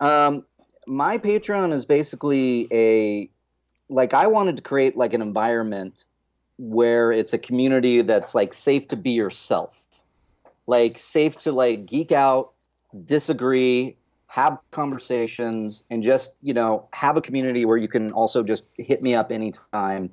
Because with my Patreon, you immediately go to a Discord server and you can pretty much send me a direct message right away and I'll see it. But more than that, I wanted to also provide a place as you talked about like kind of a renovation. A lot more writing is being involved, and I'm starting to gear shows around that, and I'm starting to gear actually working with everybody that signs up that wants to write. I'm like, we share each other's work now, and we give each other notes. We have 2 different tiers for it. Like Writer's Room is where you can submit your own pages, and we sit there and we read them all, and then we get together virtually and we give each other's notes and we prop each other up and we inspire each other. And I've shared my work, and somebody gave me a note the other day that blew my mind that changed the course of my screenplay. So it actually works. Then I have a development exec where you can actually read full scripts, but we're also going to expand that and read other scripts from other movies, and then get together at a virtual hang again and just geek the fuck out talking about script to movie. And I feel like, the script starts with the movie, the movie starts with the script, and you have to know that script. You have to know, there's a mechanic to it. There's an art to it. And as you start to break down that script, you're all of a sudden geeking out about the actual movie, So I like the environment of everybody geeking out about movies, but doing it from the screenplay kind of angle. Yeah. And on top of that, I do a show with Tom Dagnino, a.k.a. Bobby Gucci. We usually drop one a month. Sometimes Tom and I get busy, but we're keeping to that schedule as much as possible. And then every Sunday I do my own personal kind of one-on-one podcast, Sundays with Reilly, where it's very personal. You can ask me personal questions. You can ask me whatever, and I build a show around it. So it's like a catch-all of like, hey, you want to fucking hang out? Here you are. That's my Patreon. And that's, that's one of the reasons that I very quickly said screw it as soon as I realized it was in my budget that I could afford to, become a part of it. And I'm like, oh, thanks, dude. Yeah. You're also like, you're one of those people that I love because, yes, sure, you're joining a tier, but you submitted a fantastic Star Wars series, and I got to read this thing, and it was like, you have many episodes, and we had I think it went even more than an hour because one of my tiers is a consultation one-on-one from your work. We went for like almost 2. At least more.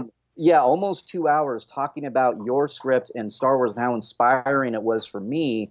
And I love the dynamic of just like, me from Collider, but I've been in this business for a while. I like to just talk about this stuff. And if I can help you with your writing, it makes my day. And it also helps me in my writing, if that makes sense. And it actually really has. Like, yeah, good. I seriously, I've listened to that conversation that we've had, like, I want to say 5 or 6 times.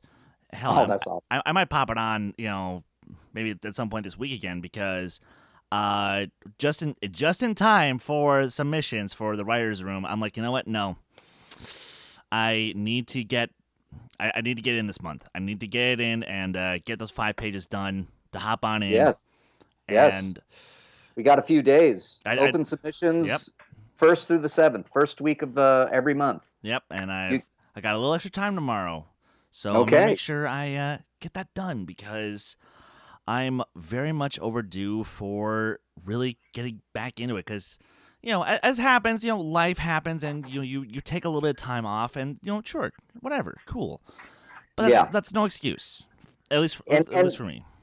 That's a great point, and I think that another offshoot of one of these things, especially the writer's room, is we keep each other kind of in a creative check. It's like you have that submission deadline, and you're like, I got to get 5 pages in, and hopefully, and it's on me too because I'm like, I got to get 5 pages in, and we all have a million things to do if we want to write. And I love the idea of just like sitting down and being creative. And now there are more people like you doing this, but also we have people like submitting stand-up comedy. We have people submitting novels, poetry, comic books, screenplays. I mean, we're getting all these different mediums, and I'm like, that's exactly what I want. Everybody creating art and getting together and talking about it wherever it goes. Whether you make $1 billion selling a franchise to Disney or you did it for yourself. I love the idea of it just being something positive. in a way, you could say that they are dedicated to their art. Dedicated to their art. Ah, yeah, okay. All right. Channel plug out of the way. Yeah. You have to take the opportunity when it presents itself. Exactly. I mean, yes. I'm kind of surprised that I haven't heard more Collider puns on Collider Live and whatnot, but it's kind of hard. It's kind of hard to be natural about that, I suppose. Right.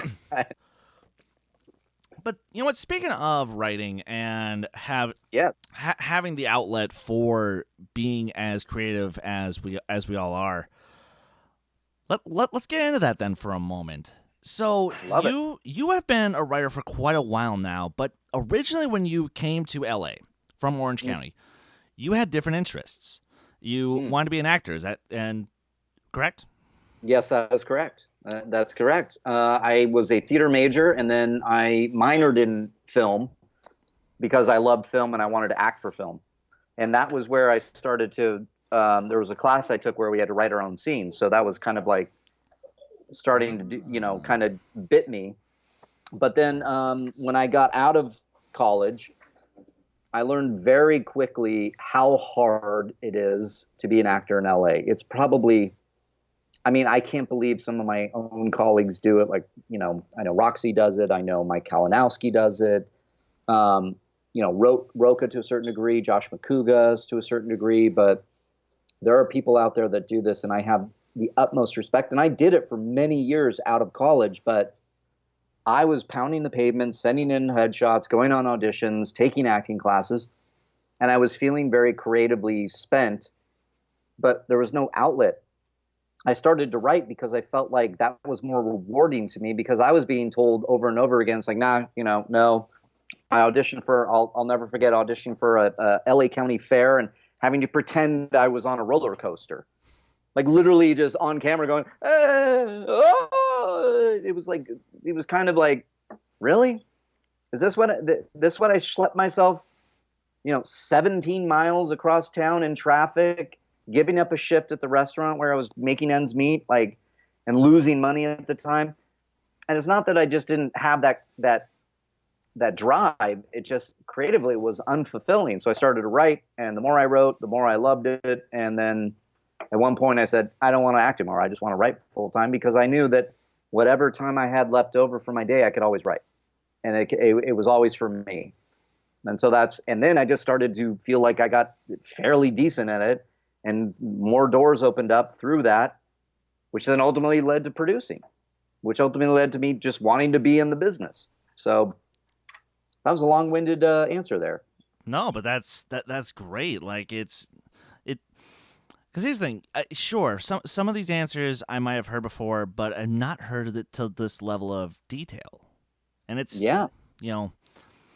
that's the thing I always hope to get whenever I talk to people who have talked about their experiences time and time again. It's like, maybe there's some detail that I haven't caught before that if I can just catch it, hey, sweet.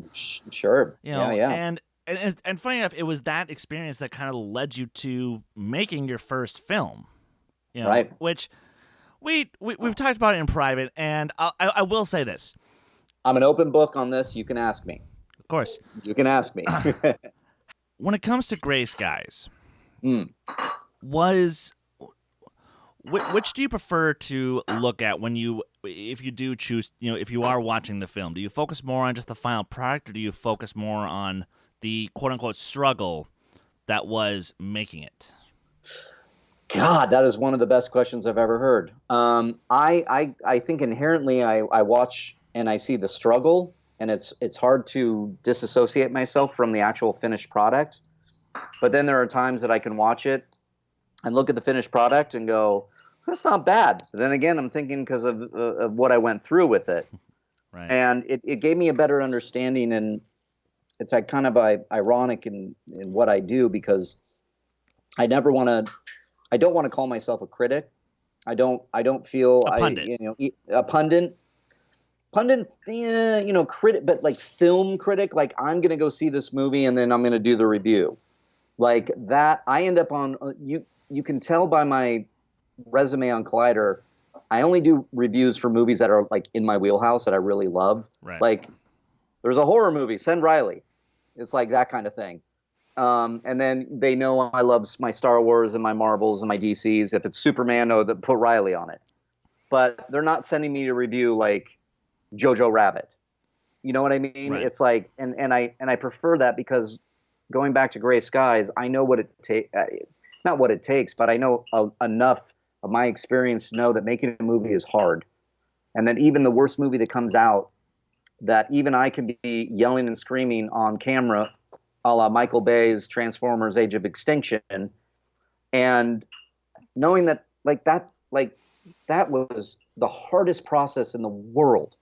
And even a billion-dollar franchise like Transformers: Age of Extinction, it's a miracle that movie is out there because of everything that it goes through. I mean, how many times do we hear about an actor walking away over negotiations or creative differences and a director leaves, or they don't know what to do? Look at Masters of the Universe. They still haven't figured out that movie. So even a Transformers movie that made $1 billion the last entry is a guaranteed. I mean, I think that has better chances than any, but it's a miracle that these movies get made. So for me, sometimes I think of myself sitting on the other end of a camera and critiquing their work. It's hard. It's like, who am I? Because I've been with a, I don't even know where our budget was, but it was in the 200,000 range making a horror movie. And it really, there were a lot of moments that I loved, but it didn't go the way I planned it. And some of the reviews show that. And it is. So to answer your question truly, if you look at the finished product, I can take myself out of it and go, the movie doesn't work in a lot of ways, but there are things that you can take out that are wonderful, and that are moments that I think a fan would love, and a fan of the genre would go, that's a great moment. As a whole, though, as somebody that understands, I think the movie is, it's not that great. I can say that. I made it. I think it suffers in a lot of ways. But those singular moments I can pull from it and go, I'm proud of those. So, am I rambling? That might be. No, it's okay. No, honestly, I was curious, and I wanted to hear what you had to say about something that, at least at the time, you were so passionate about. Yeah, I mean, I haven't talked about it. It's one of those things. It's one of those things that really, not only was it a great professional experience, good and bad, highs and lows, but it was so. People said it. Who said it the other day? I was watching Chef, the Netflix series with Jon Favreau, and he's like, "Yeah, I've been on Lion King for 3 years," and Gray Skies was like almost 5 years of my life, from writing it all the way to like finally getting it out there. Constantly thinking about it. So it's a powerful experience to have, all the good, all the bad. Yeah. Well, and I brought that up because I remember about a year or so ago, I was doing some backlogging through old Schmoes Know episodes, like back to the very first episodes, and I remember you and your ex-wife were on the show talking about the movie, and seriously, the passion in your voice, just it came through. Like, I was pleasantly surprised. Good. Good. Now I'm all jaded and old. I'm right there with you, man. Don't worry. Yeah, a little bit more cynical, but it would be the same way, that passion. Like, if I were to sell a script tomorrow, I would be over the moon talking passionately about it. When you get to the end finished product and it is art. I do believe it is art. Movies are art, and writing is art, and everything. You want it out in the world, and when you get the feedback, that's even the videos that we do at Collider. When you put something out there and you get feedback, good and bad, it will shape your personality and your soul. It will shape it. You will get some notches on the bedside. You will get some mileage in those legs and that body of yours. You will feel it. And it's good and bad, and take them all. Yeah, you have to. Shit, I quite vividly remember one of the first negative comments I got way back when I started on Take 3. This was back in late 2016, and I just remember being so pissed, but simultaneously I was so grateful. I'm like, okay, So this is what it feels like. And this is how I can just, next time be like, okay, cool. Don't care about you. Bye-bye. Yeah. And move on. Yeah, it usually means you're doing something right, because they're going to take what you say across film, criticism, punditry, writing, acting, directing, producing, everything down the line. They're taking something you did, and it's affecting them enough to want to just kind of try to tear you down a notch. So we hit a nerve. We struck a nerve, is what I try to think. Exactly. I mean, and yet, okay. So you mentioned the whole every movie is a little miracle. Oh, yes. Sorry. And I had to remind myself that this week when I was at a screening for, funny enough, Roland Emmerich's film Midway. Oh, I know. I saw your yes. I didn't get to see the movie, so but I've heard things. And see, because here's the funny thing though. This movie's gonna stick with me. I didn't like it at all, but it's gonna stick with me because essentially, I feel like it was two movies that were trying to be one. Like, I'll just make this, I'll keep this nice and simple. So, A Story is Ed Skrein, Francis from Deadpool, is basically the World War II version of Maverick from Top Gun. Okay, all right. Which hey, there were some pilots who were actually like that at Battle Midway, so hey, okay, I'm cool with that. Yeah, sounds good on paper. And the B plot is Patrick Wilson basically trying to play cat and mouse with one of the Japanese admirals who was a very respected man. Okay. But it was so unfocused. And I'm just like, the whole reason I'm just thinking to myself, why couldn't it have just been one or the other? Like, have you found yourself almost sort of writing your own sort of screenplay in your head with a quote-unquote bad movie recently? Let's see. I mean, I think you have to. I think you have to sometimes know what works and what doesn't for yourself, and maybe not even. And I would recommend all writing is for yourself, what you believe in. So maybe not what a critic consensus is, but just like the last movie, if you use Midway, have that in mind. Well, that didn't work really. So what am I doing different? What can I do different to like what's the scene in Midway? If you're writing some kind of scene that you're doing the opposite too. You're bringing up all the movies that work and the movies you love. So you could be maybe taking Top Gun and going, well, it worked Top Gun. Why did it work for Maverick? Why did it work for him and Tom Cruise? Well, he's had something to prove, and he was second in command, and the Cougar got crazy and went off, and so now he was forced into Top Gun. And okay, so that works. So how does it work in Midway for the story I'm trying to tell? But for pulling in, bad movies, there's also like writing I've done where I'm like, I kind of want to make a B movie. I remember writing a horror script called The Weird Guy Down the Hall. Nice. And it was supposed to be the weird guy down the hall at your apartment complex. And then it turns into a slasher movie, and all these people start dying in the apartment complex, and it all happens over one night. And the weird guy down the hall is the obvious person. And everybody's going to go, oh, it's the weird guy down the hall. And then our script is like, yeah, it is. It actually is. There's no twist. It's a weird guy down the hall. He fucking killed it. And also he's like a devil worshiper who also like, we put in every trope whatsoever because we were like, we want this to be just ridiculous. Yes. And so we were thinking about like bad horror movies as much as we were thinking about like horror movies that on paper, like I think of Evil Dead. Like if that doesn't have the steady hand of Sam Raimi, that thing could have been a nightmare and could have been one of the worst things, maybe, or not. Yeah. If Bruce Campbell didn't go so over the top instead of and played it straight in the first one, and then the second one it was all bets were off. So and that's what makes them both great. And right. And it's all subjective. So I think utilizing the bad ones as much as the good ones in your writing can only help.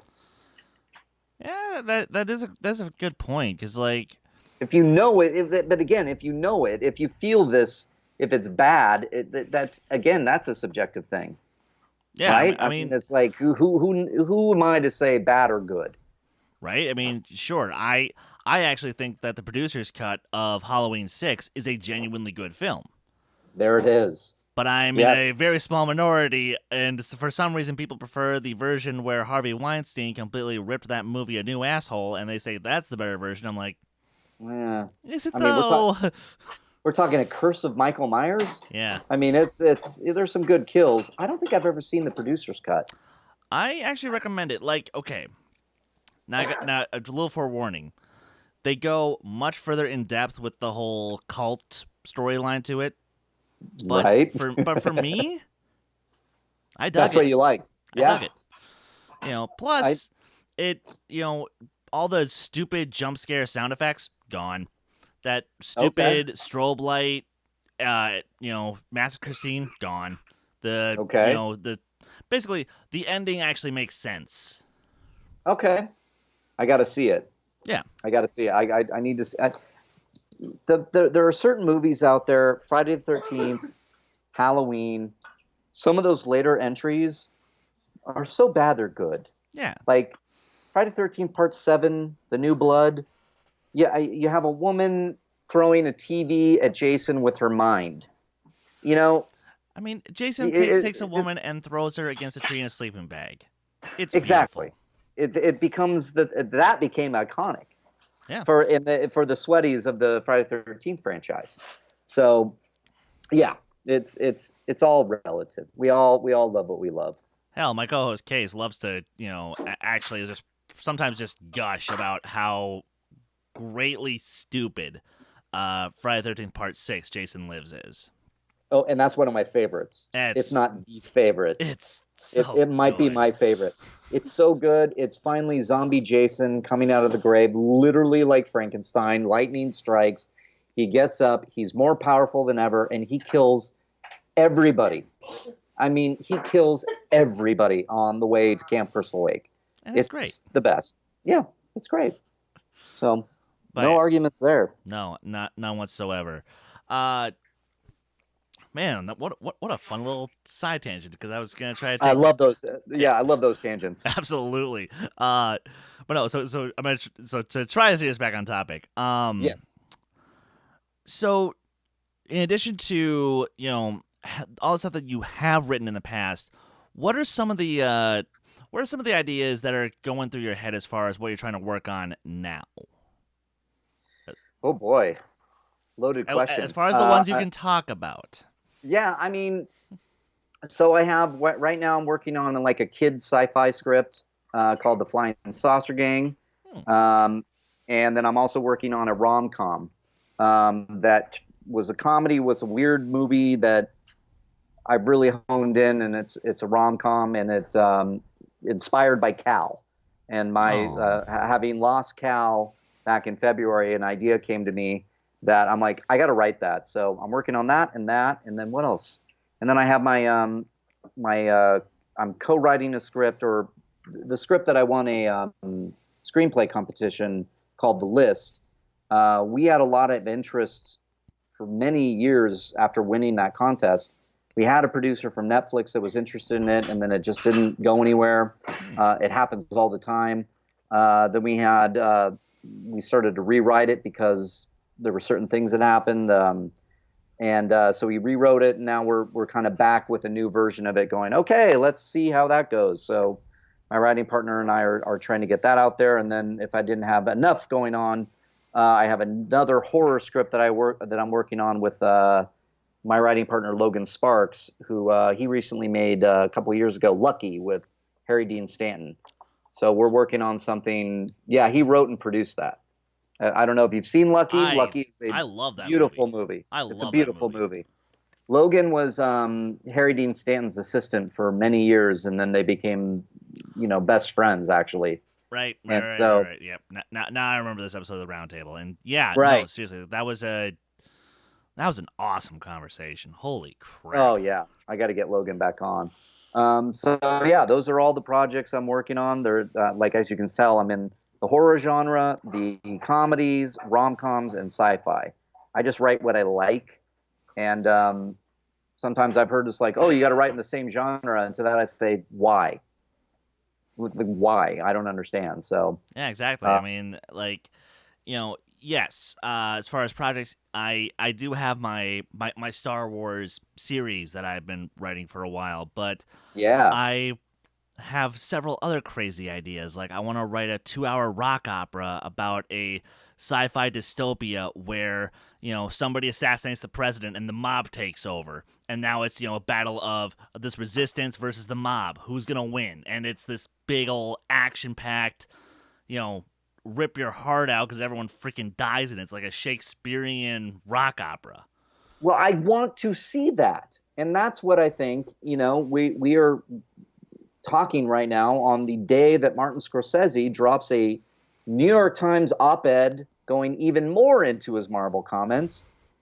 And a lot of people are picking out, oh, he hates Marvel. And it's like, well, I hope you really read the thing, because he's really commenting on the studio system right now. Yeah. And it's this safe way of making movies. Established brand, hopefully source material that has a number of analytical kind of measuring devices, whether it's a comic book or a book or a TV show or a past movie. Most of our movies are either based on a book, a comic book, a remake of something, a sequel nostalgia where they're going to pick up the events from the first movie 30 years later, or a remake of a remake. They're all things that have audience kind of recognition. The original stuff now are kind of relegated to more independent stuff, and then stuff that might be put on Netflix, like The Irishman. So maybe Scorsese did a general indictment of the studio system, how it's focus groups and safe. And so your idea sounds bonkers and wonderful. And thankfully, I think streaming services are going to save the creativeness, the creative rut that some of these movies are finding themselves in after Terminator, the 6th movie, bombed with 29 million domestic. And I liked that movie, but and I liked it too. I loved it, actually. I really had a fun time. Same. And it's like, it's a bummer that the audiences, missed this one, but I cannot blame them. It's like, fool me once, shame on you. Fool me twice, shame on me. There were 3 movies that weren't very good, and now audiences are, shocker, not going to see the next one. No, so hopefully Hollywood could learn something and start to really usher in what we saw in the 70s and 80s, where they would take chances on original screenplays. And I feel like right now, with where we're at, it's the perfect time to do that, because like, when you have the your Scorseses who are calling the people, calling the systems out on their shit, as I think he should. Which, granted, I think how he did it now is how he should have come out the gate. Because how he came out the gate, he came out sounding kind of ignorant, and Francis Ford Coppola didn't do himself any favors either, just because. You're right. Well, and it's also, when you look at like the subtext of what he's really trying to say, nobody wants to give me money for Megapolis, so all y'all go fuck yourselves. It's like, okay, Francis, you can be a little more, I guess, civil than that, but yeah. And this might be a hot take, but it's like, hey, Francis Ford Coppola, who made The Godfather, nobody's giving me money for my shit either. And I know that's like who am I? But it's like, the up and comers that they once were, even their ideas. I'm not walking in with like my hot take for the next Thor movie. They're not going to listen to me. They're not listening to any of us. No. And that's what they're listening to, audiences. And audiences are spending billions of dollars on these movies. So Hollywood keeps making them. If Jojo Rabbit makes $1 billion, they'll want the next Jojo Rabbit. And God, I hope that happens. Boy, wouldn't that be amazing to have like an anti-hate satire like once a month, Yeah. And at the same point, these movies are out there. They are absolutely out there. You have to find them Sometimes it's harder to find if you're not like me and in a major city that has these secondary specialty theaters or an ArcLight that shows these movies like in limited runs sometimes. So it can be hard. And so that's why some of these filmmakers like Scorsese are going to Netflix, because Netflix is like, here's money, because I know we'll get enough downloads. Because the thing about streaming that a lot of people don't really talk about is that it is so easy to sit there on your couch and press play. It is less easy to get in your car, drive to the theater, park, pay for parking, walk over, get all the food, pay for that, get your tickets, go sit down, sit next to, idiot McGee over here who's like crinkling and doing this and playing with his phone and all these different things. And it's like Netflix and these streaming services are starting to figure that out. So you got to get, like, there's this weird thing happening. I don't like any of it, but the industry is adapting. And just, and that's why it's like the one side of that argument I will always understand and even kind of agree with is that the way that we used to enjoy films, unfortunately, is dying a rather slow death. Yeah, because it sucks. I mean, shit. I'm so happy that I get to go to as many screenings as I get to every year. Like, if I hadn't seen Long Shot in theaters, I would have missed it entirely. And which, oh my god, that movie is just delightful. I love that movie. Oh. Yeah, the movie's great. The movie's great. I would have missed Booksmart if I hadn't had a screening for it. I would have missed so many of these great films that barely show anywhere outside of New York or LA. And yeah, Minneapolis ain't a big movie place. Shocker. Right. So right.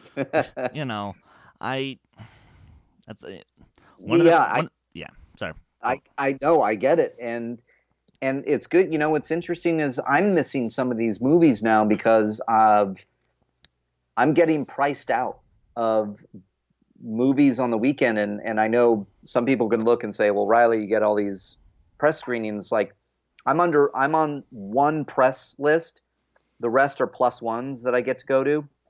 And sometimes Collider can pull some strings, but in general, I like to save my movie-going experience with the audience.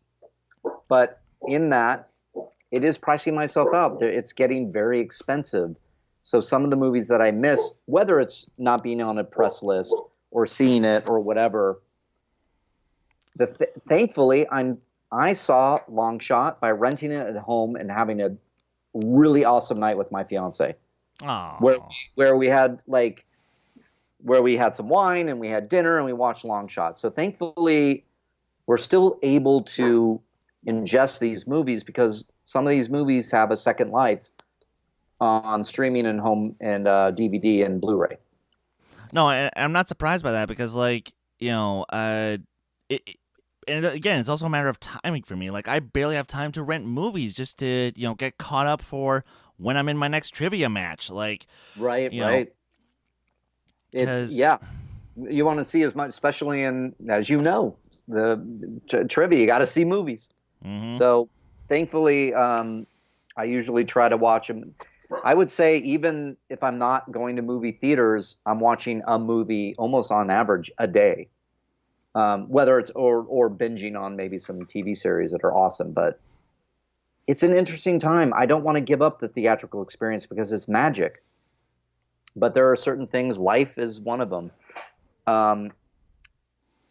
That it's hard to see all of those movies, and I think our society is right now, at least, hitting the button that streaming we like, and I think there's a lot. The good news is going back to writing and whatnot. There's a lot of opportunities for writers out there that they are looking for content now for streaming across the board. Shit, I actually remember I was at Sam Levine's birthday party last year at what was the name of that restaurant? Oh, damn it. The Well, something like that, I think. The Well. Yeah. The Well. Yeah, that was the night you and Roxy got kicked out of the Uber. I remember that. That's right. We sure did. Yeah. God, you guys were just like so mad. It was hilarious. It was a great Reilly Roundtable months later, because Roxy, when Roxy was on the Reilly Roundtable, we talked about it a lot, and it was hysterical. Oh God, I wish I would have been there for that, but no, it was funny. So shit, I forgot how I was gonna set this up, but going back to so getting away from movies and whatnot that like we just don't have really time to see because we have to watch so much. I actually have a question that I don't know how often I'll get to ask this to any of my guests who are people who are more so your age in terms of like, the kids of the 80s who grew up on a lot of those, your Ghostbusters, Back to the Futures and whatnot. Yeah. So I have a dirty confession. Okay. I don't like most of those movies. Now while I understand that a lot of people, really love E.T., I just can't get into it. Back to the Future, I got a video essay coming in a few months that will basically explain all my issues because I've seen the movie 7 times now. I have enough to write an essay on, and it's not going to be nice, unfortunately. Okay. I love that. You've seen Back to the Future 7 times. Throughout my life, yeah. Throughout your life. And 7 times in a row or otherwise. Yeah. That's fascinating to me. And so finish your question. Yes. And then, same thing with like Ghostbusters. I think it's conservative propaganda. But what is it about some of these 80s films that as someone who was born in the 90s, what am I just not getting? Oh God. I don't know. There's 100 different answers to this question. I think you're not wrong in some of these 80s movies being a sign of the time and a nostalgia based. I think that years after the fact, I watched Goonies with a friend of mine, and he was like, "This movie?" And he didn't like it. And I went, yeah, I could see Goonies not really landing with him if you haven't seen it. It's very dated. It wears its heart on its sleeve, and we're in a different kind of cinema kind of way. And I think that with these movies, what's interesting is that there are a lot of filmmakers, J.J. Abrams comes to mind, that were of that year. So there's a lot of filmmakers working today that grew up in the 80s that those movies really said something to them and meant something to them. And that's just interesting. I don't know what the answer is. I'm not surprised. I don't think there really is an answer. I think that it just goes to the basic fact that movies are a subjective medium, and if you're not liking it, what's your favorite movie of all time, if you have one? So, what's the first one that comes to your mind? What always comes to me is, and funny enough, it is Star Wars, but it's not just Star Wars. It's literally all the films. All the films, okay. So you love the original trilogy. But if I pick one to represent them, it's Empire. But okay, 1980. Empire Strikes Back. Hated that thing when it came out. When it came out, people hated it. Yep, there was a lot of weirdness going on. They didn't understand how could Darth Vader be Luke Skywalker's father. That's just a gimmick, yada, yada, yada. But that was at the top of the 80s that really defined and helped define the decade in front of it. So, and you're saying that some of these movies that were iconic in that decade aren't landing for you. It proves my point that it's all subjective. It's like, didn't speak to you. And that's okay. And it really is. And I think that the 90s are movies like that. There are certain people love, and, I mean, if I hear one more person say something nice about The English Patient, I'm going to slap them. I hate The English Patient with a white hot passion. God. I cannot stand The English Patient. The English Patient is a boring movie to me. I know people love it, and you know what? And it proves my point again. There are people that love it because it speaks to them, and that's all you can hope for across the board. So I don't know. I mean, I could argue with you and debate you that I love Back to the Future as a perfect movie, because there are certain things and hallmarks of my childhood. I remember a DeLorean driving by my home that they fitted it to look like the Back to the Future DeLorean. That's awesome. And I immediately ran up. I was outside. I saw it drive by. I ran up to my room. I took the Back to the Future soundtrack. I put it in my CD player. I took my speakers out. I put them on the roof. I turned it up as loud as it would go, hoping that the guy would drive by and stop. And so I could see the DeLorean door open as the music swelled. It's just something that just I love. And, but yeah, if it didn't speak to you, that's like, okay. You know what I mean? I mean, I'm like the one person who has really anything nice to say about Attack of the Clones, even though I know it's not a good movie. Right. Yeah, Attack of the Clones is hard. It's a hard movie, but as I'm getting older and I'm starting to change a lot that I'm doing in my own work and my own punditry, and seriously, it's affecting my punditry and my work at Collider. Who the hell am I to say Attack of the Clones is a bad movie? There are wonderful moments in it. So I'm trying to go now, and it's hard to do when you get in these debates that you feel like you're with friends that happen to be on camera, and you say things, sand, it sucks, and you make fun of it. But then at the same point, you can turn around and say, dude, you like Obi-Wan talking to Jango Fett in the rain, dude. Like this, on Geonosis, and then he has, or not Geonosis, but Camino. That's some good Star Wars there.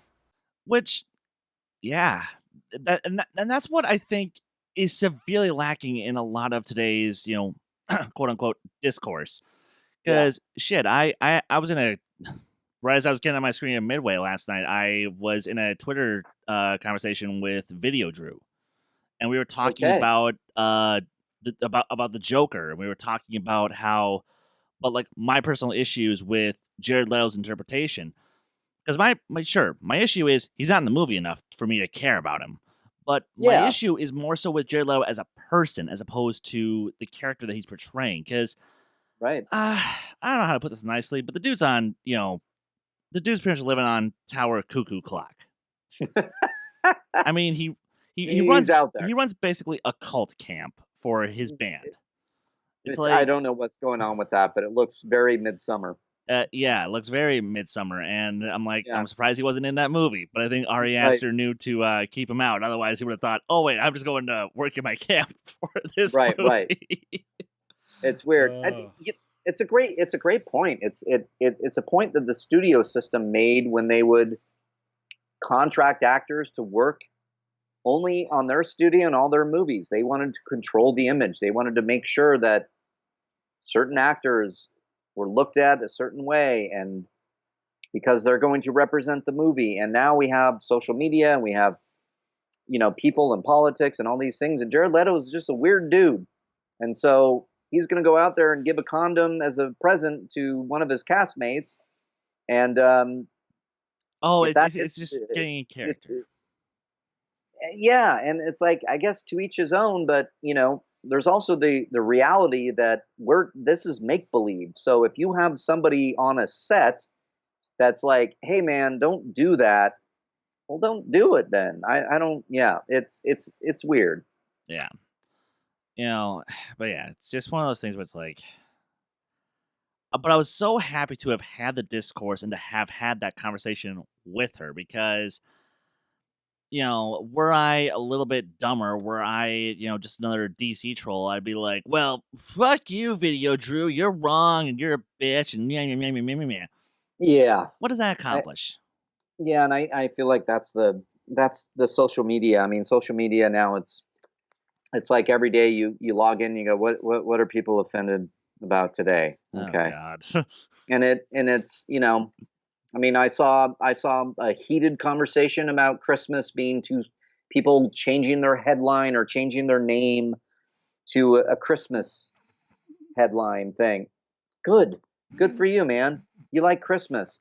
Wow. Let's tear you down. Let's tear you. Like, I literally saw him like, is this what's going to break the internet today? Is yelling at people for changing their handle to something that brings them joy? Like, that's the thing about social media discourse. It's like, you're going to find somebody offended over something. And I just don't understand. in fairness, I more so just did it to so that way Bibiani could have someone do it with him, and I'm like, you know what? Here, if you want to do that, I'll join you. Santanic and Skywalker. Here we go.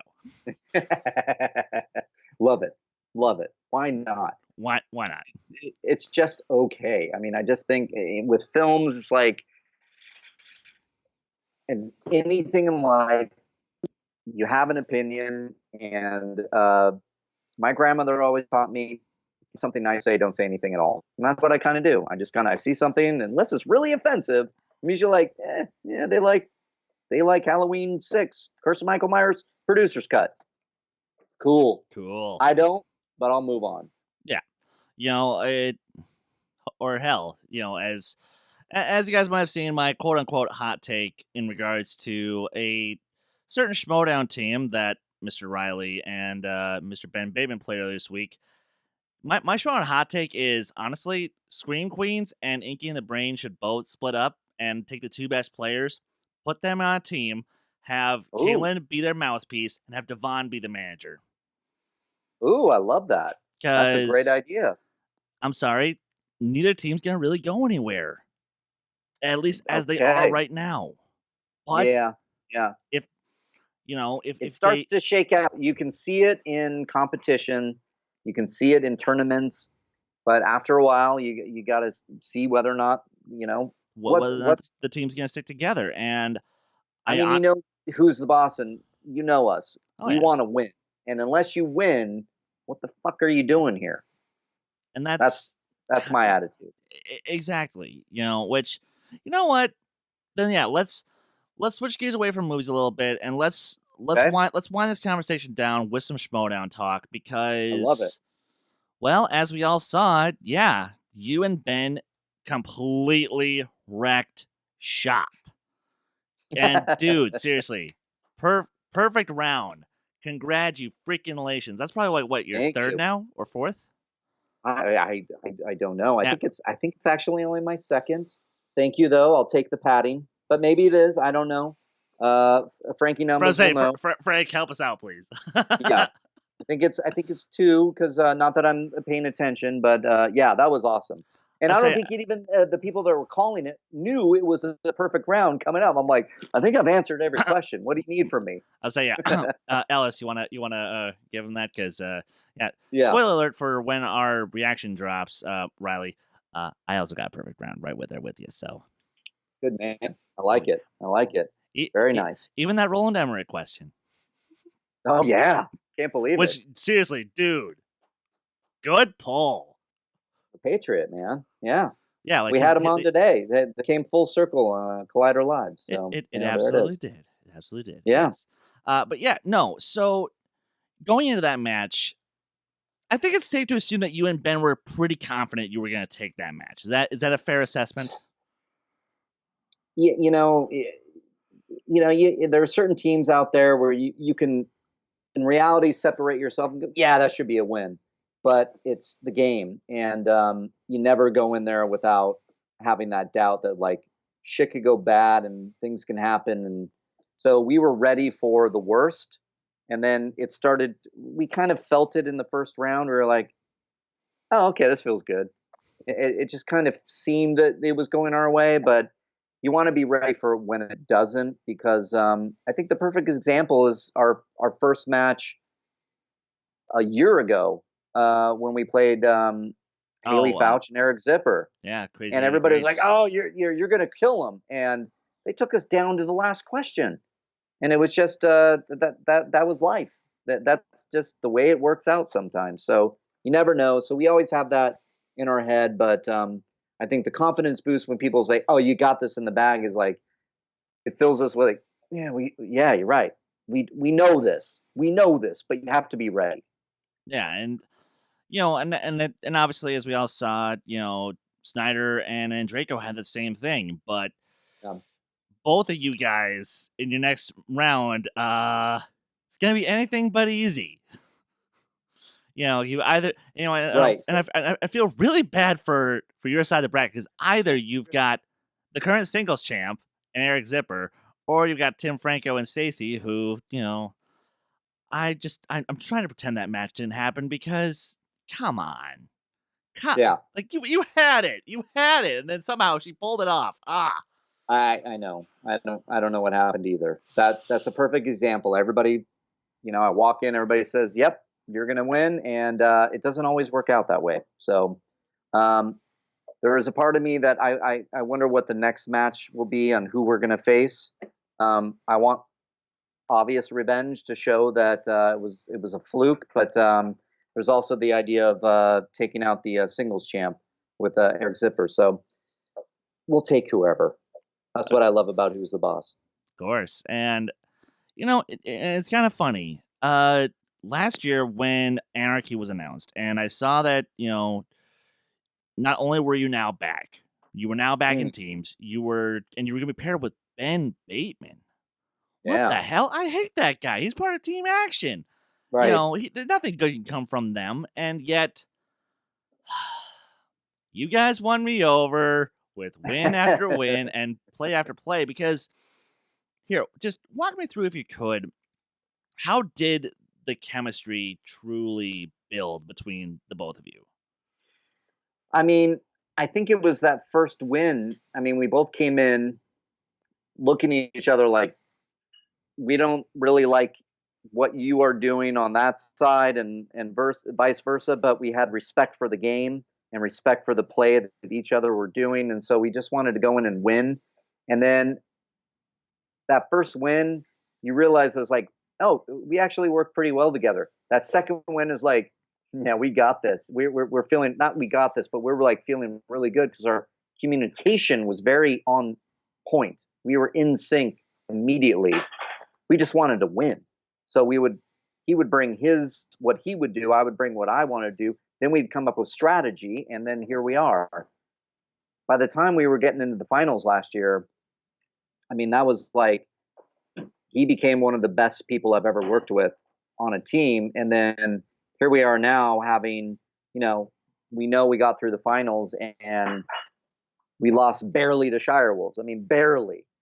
And and it was a hard match in Chicago against the Odd Couple, but we know that we have that there. So after this win with the latest match with Who's the Boss, we're like, okay, we know what we can do. And I'm very excited to, I think we can win it again.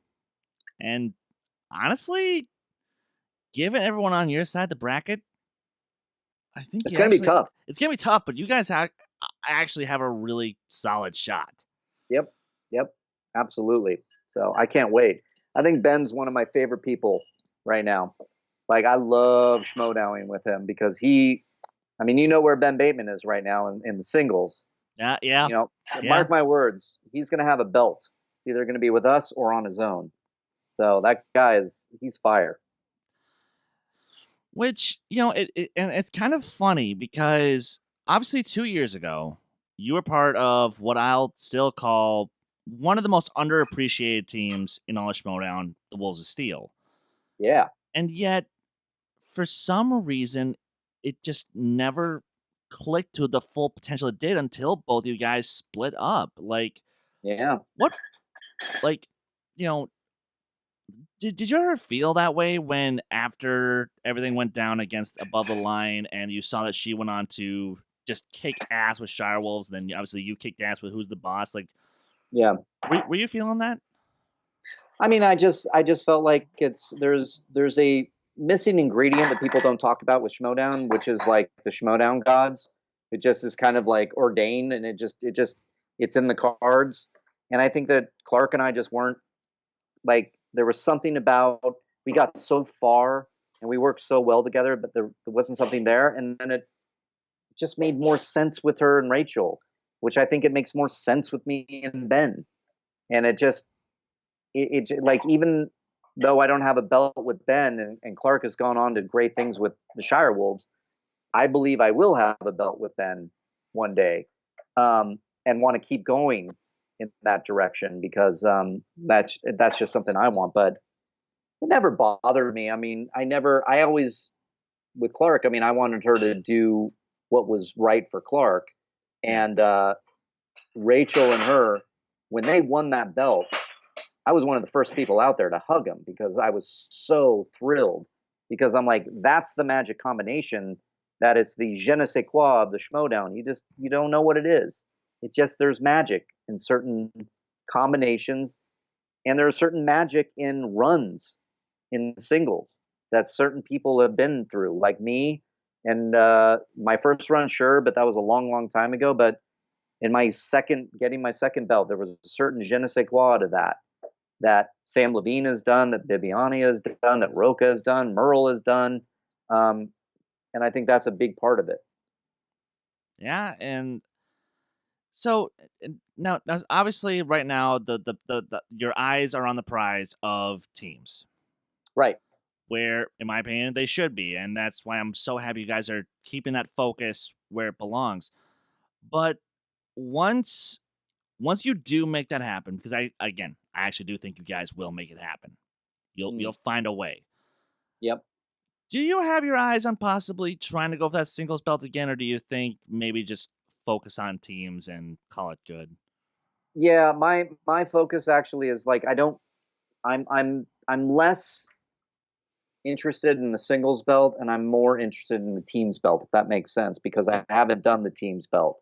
So it's kind of a goal for me. So I'm going to keep playing singles, and if I win, great. But I have a focus on the teams belt in particular, because I'd really like to be 2-time champ and team champ.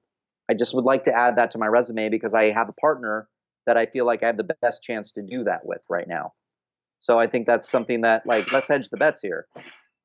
Teams are looking pretty good right now because we work so well together. I want that notch on the other arm here. I have it 2 times here. I want 1 here. So that's my goal right now. But you put me in singles again, my next match, singles, whenever it may be, I can't wait. Awesome. So, all right, 2 more questions, then we're gonna close up shop here. Question number 1. Let's play a little hypothetical. Okay. You and Ben pull it off. You get through the finals. You're facing the Founding Fathers at Spectacular. It's Horseman versus Horseman. You've never played. So sorry, that's not true. You have played Roca in a teams match once, and that was when you had Dan as your partner. Right, and they beat us. And they did beat you. What would go through your head as you would take that stage to play your brothers in arms, your friends, your stablemates? Like, would there be any form of like extra competitiveness just because now they have had the team belts and you still haven't yet, or would you still try to keep it brotherly? It would be a combination of both. I mean, I think all of us, I would probably be able to speak for all my stablemates, that we would be like very stoked. It would be very respectful, but every single person on that stage would want that belt. And so that would kind of go into a match of being very respectful, but we would be every single person on the stage would be locked in. And so I want that more than anything, because I know that's something that would just be fun to do. I think it would be fun for the fans to see that in action. And the minute we're going to be hugging backstage, good match, man, let's do this, let's have fun. And then we would get up there, and I would imagine that we'd also be, once you're on stage under the lights, we would be killers across the board, and we'd be ribbing each other, and we would be taking the advantage when we can take it.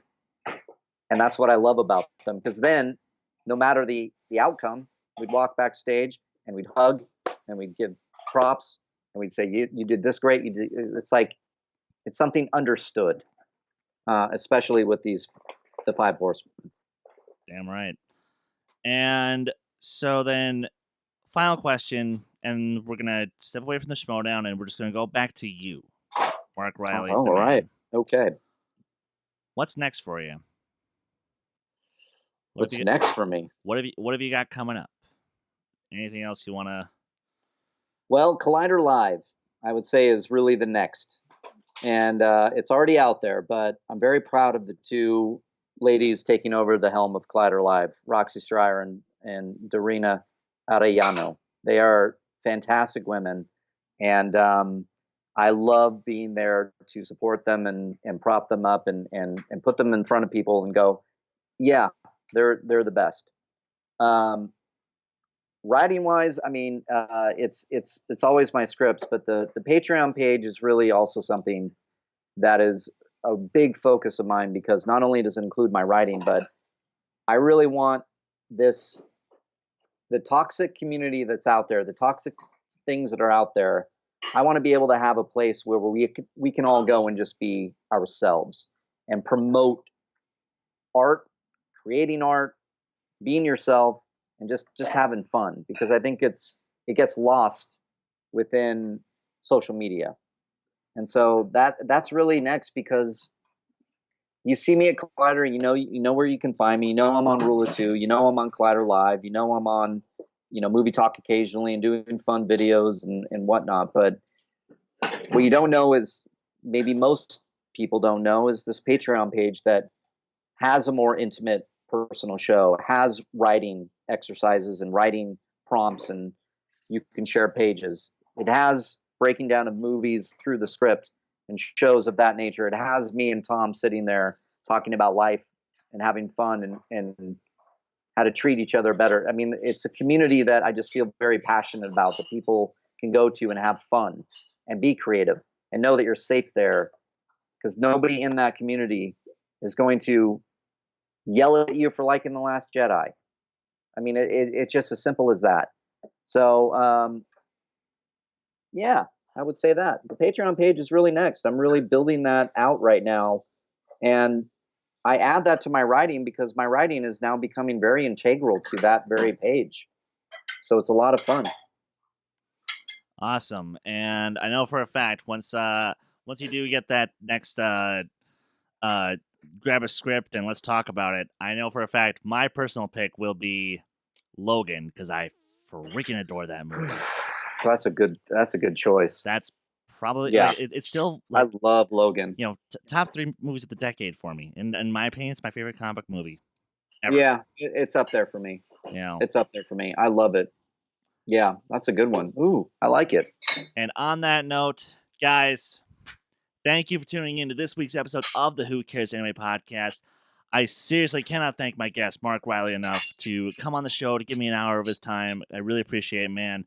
And my pleasure. We will definitely catch up at Spectacular, and we'll talk. We'll share drinks. Probably a glass of whiskey for me.